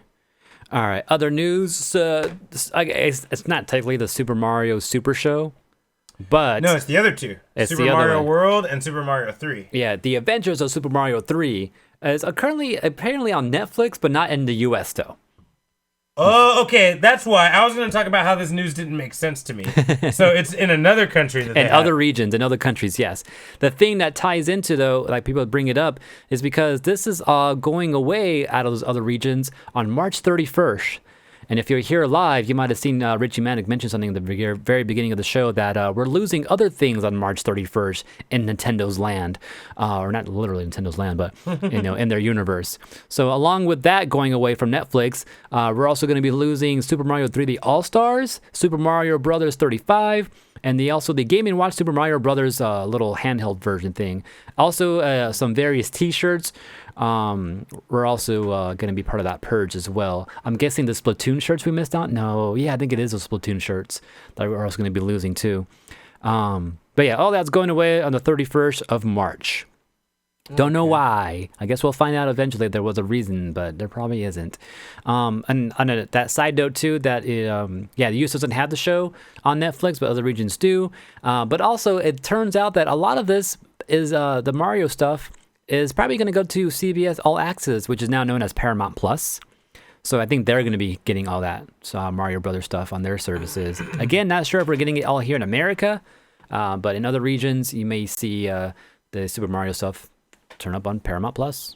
Okay, yeah, dude, I'm looking forward to it. I would love for Mario 3 to be there so I can just watch some random episodes in it. Yeah, I should have bought it that one time I saw it, man. You know what's funny? I did buy it. Remember? I bought it and we had it, and I gave it to my nephew because he was a huge Mario fan. Oh, for reals? You're the one that bought it? Yeah. Oh, because I have the first one, Super Mario Super Show. I have Yeah, that. I bought 3, and my nephew was a huge Mario fan. I gave it to him, and he never watches it. I'm so disappointed. Well, get it back, dude. I know. I just want to steal Go. it. He probably won't even notice. No, I probably won't even notice. All right, other pieces of news real quick.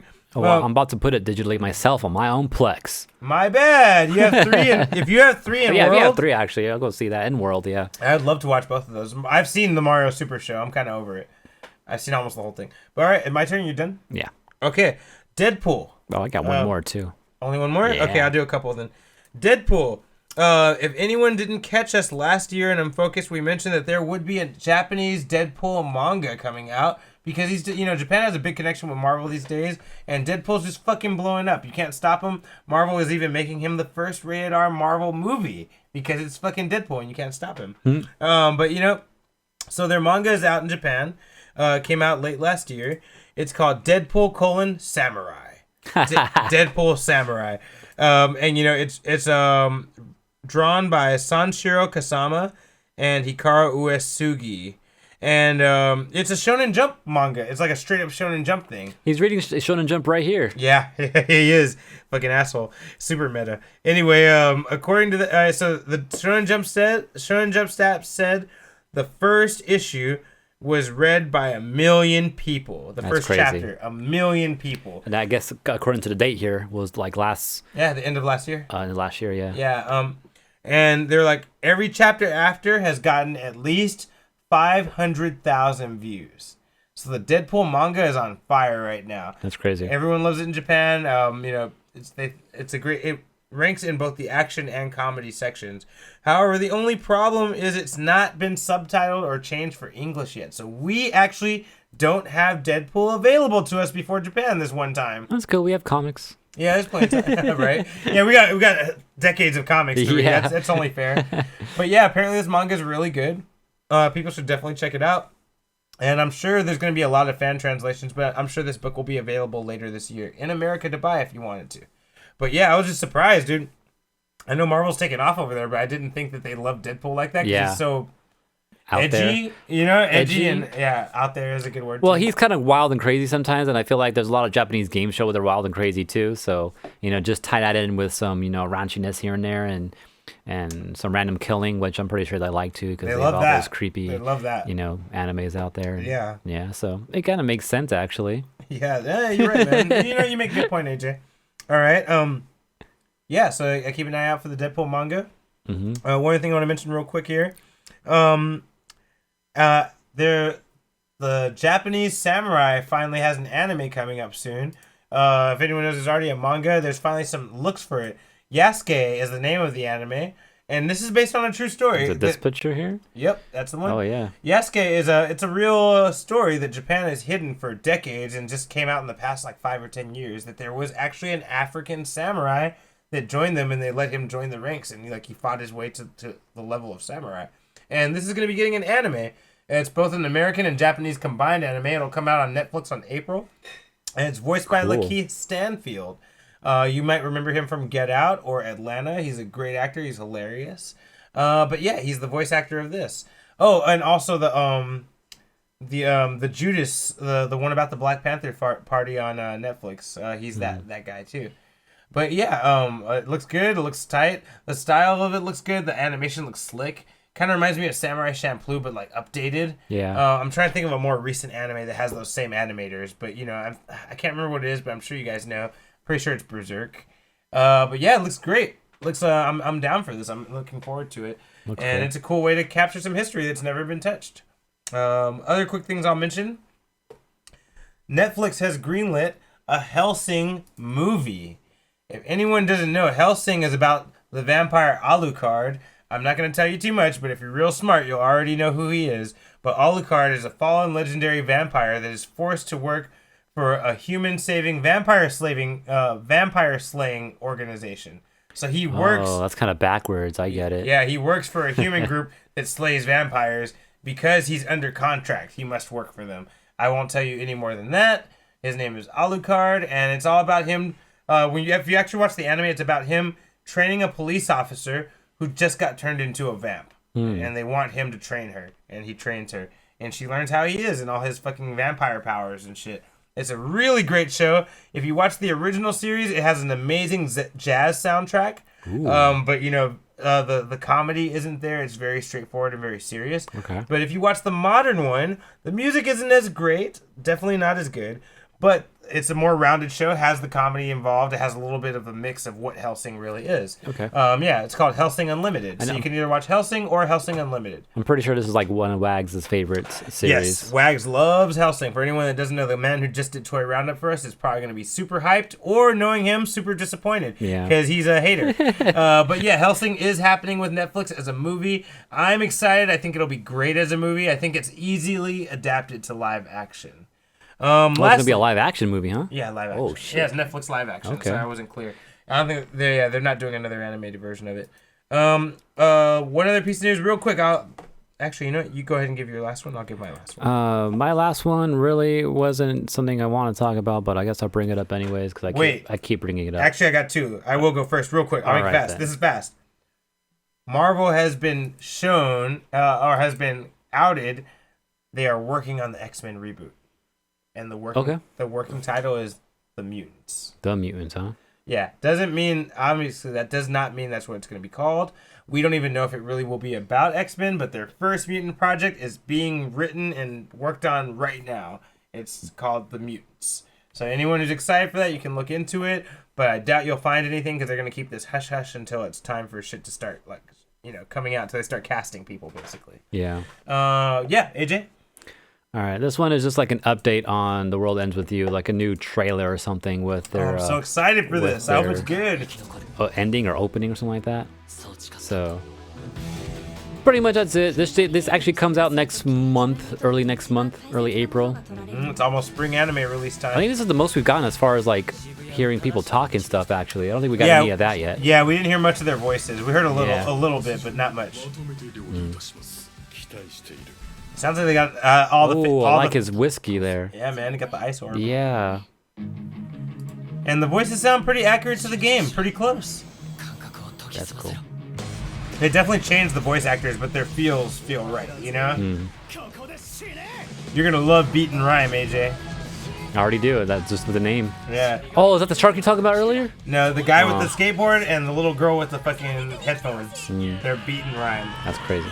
You're gonna love them, bro. That's Beat in the background. That guy. Wonder how fast this will be dubbed. Beat Rhyme. That's cool. Joshua. I love Joshua. It looks good. Yeah. I hope they don't let me down. Sometimes video games made into animes fucking suck, but this looks good. The animation. See, that's usually what scares me. When it's called something, the animation, it's like, oh, shit, don't fuck it up, dude. Because usually that means, like, they're trying so hard to, like, sell it and that maybe they just threw money in it to get people to watch it, you know? But guess we'll find out pretty soon. yeah, I'm going to watch it. Even if it sucks, I'm going to watch every episode. Did any of that, because I don't remember or not talking about it, but do we know if this is taking, like, is it retelling the original game or is it a new side story or some shit? From my perspective, as of playing the whole game, if anyone doesn't know it, I love The World Ends With You. I played that game beginning to end. I think I got 100% in it. No, not 100%, but I got close. I got like 90%. It looks like a retelling of the game. Okay. I think based off seeing this right now, does some of those scenes look familiar from the game itself? Yes, it looks like the whole game will be in this whole season. From what I'm seeing. If it were me, based on how the game goes, I would have made 2 seasons. Season 1... and then season 2, you introduce Joshua. You know, season 1, top screen. Season 2, the bottom screen. Damn, there you go. Yeah. So yeah, we'll have to see what they do with it. I trust them. It looks good. I mean, I'm always questionable about things being turned from video games into anime, but all right, that's pretty cool. Yeah, and then Taichi also mentioned too, because you're mentioning how like you're kind of afraid of this, but Square Enix is behind it, and then when they produce their own stuff, their own anime, they do a pretty good job. Says Taichi. They also did High Score Girl, so. Examples of other ones they've done, I'd be really interested to know. High Score Girl. Besides that, things they actually turned from games into anime. I don't know. Yeah, but let me know. Technically, that wasn't a game, but they adapted the game into it. They did Soul Eater. Oh, well, there you go. That's a win. I do love Soul Eater. That's a good one. Oh, that's pretty cool. I'm excited. Other thing to mention real quick. Pacific Rim has an anime that is now on Netflix. It's called Pacific Rim Black. I haven't watched it, but it has pretty good reviews, so you guys might want to check that out if you're a fan of Pacific Rim. I'm, morally against Pacific Rim 2, but it might be okay. I love Pacific Rim 1, but so I might have to watch this anime just to see what's up. And my last piece of news here, McDonald's is doing their best to foil scalpers, something in Japan, something American McDonald's have been trying to do for decades and cannot stop. So the whole thing about this is that Demon Slayer has a McDonald's Happy Meal package right now. And if anyone has been following Unfocused or just anime media at all right now, Demon Slayer is the #1 money-making anime movie of all time. They've made more money with Demon Slayer than any Miyazaki movie. And so with the Happy Meals, they come with special Demon Slayer, not even toys, AJ, stickers. Special Demon Slayer stickers. And apparently employees of McDonald's were on top of this, because this released on March 5th, But by March 1st, there were already stickers on sale online for higher prices. And, apparently there's shortages. People buying up Happy Meals in bulk. They just went through that shit right now with the Pokemon cards. Yeah, it's happening again. They can't stop it with Demon Slayer. But, Demon Slayer? Oh, wait, okay, Demon Slayer. Yeah. I was like, Demon Slayer, like, I forgot what that anime was. Yeah, it's the number one anime in Japan right now. And, the Japan, McDonald's Japan has tried to interfere with it and try to stop the scalping in the most Japanese way. They went to their official website and posted, "Hey, please don't buy any Demon Slayer things from McDonald's that are before this date." So again, they're hitting with their honor system and hoping that their people are just going to go with the honor system and not buy things from before that time.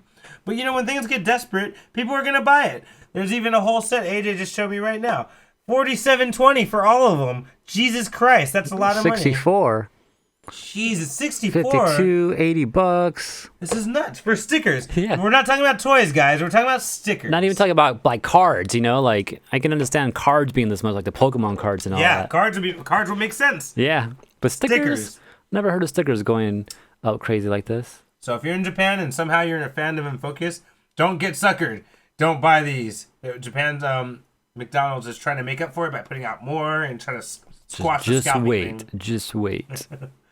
All right. I think that pretty much covers Unfocused this week, guys. AJ, what you got planned? Well, I'm about to buy some stickers off of eBay. Shoot them.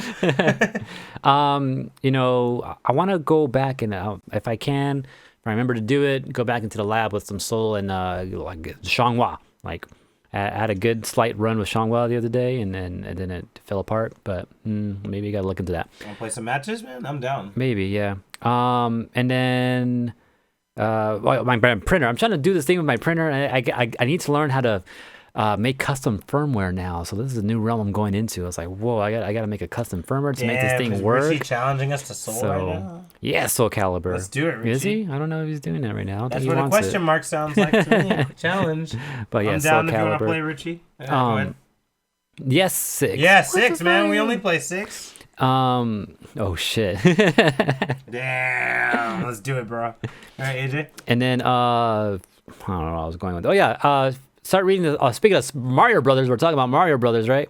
Gotta finish reading the comic that I got. So I started reading it. It's kind of crazy and weird right now. Tai Chi, always room for you to play Soul. Don't worry. Of course, yeah. All right. And then I don't know what else. Might be going back to Frankenstein's this weekend. Okay. Danny was talking about wanting to go, so might go and do that. Shit, I work this weekend. Fuck. Right. It's on Sunday. Oh, we'll see. I'll let you know if I work. Because I'd be down to go too. All right. Other things for me, definitely Battlestar Galactica Season 3. I'm going to tear into that. More Soul Calibur. I want to get more detailed, learn some more about Cassandra. Because I'm feeling her. I'm getting her now. Like, I feel her more than Taki, which sucks kind of, but like, it's good. Hard to, it was the best of times. It was the worst of times. Other things. More Splatoon. I just can't stop fucking playing Splatoon, man. That game is just so easy to get addicted to. Otherwise, I read Moon Knight Volume 2 from the comics, so I'm going to continue reading the Moon Knight ones that my friend Chris let me borrow. Thank you again, Chris Ching, for letting me borrow those. But yeah, I'm going to finish that Moon Knight hopefully this week. And I still haven't torn into that Daredevil. I know I said last week I was going to start reading that Omnibus, but I'm just not into it. I'm not excited to read it because I know it's going to be big and a great story, and I don't want to get pulled in. I want to fucking finish my Fantastic Four and maybe do that other one first. But yeah, that's kind of what I'm into right now. I think that covers my shit. Yeah. Soul Calibur, Splatoon, X-Men, Battlestar Galactica, probably Pokemon. X-Men and Pokemon for AJ. Mm-hmm. Unfocused. All right. Don't forget, this is a Collision 28 production. We're live on twitch.tv/Collision28 every Wednesday. Also, you can always catch us on youtube.com/Unfocused Podcast to see rebroadcasting of these episodes. Don't forget to like, comment, subscribe there as well. Also, Twitter, you can message us at Unfocused28. We also give you updates when the show starts. Instagram at Unfocused Podcast. Subscribe, Hey guys, like. what's up? Martini here. Also, you can subscribe to our podcast show, the audio version, on Apple Podcasts, or just get more information about that on collision28.com. Or if you have any comments or things you want us to talk about, or maybe things that you feel we missed in the past, email us on unfocusedpodcast@gmail.com.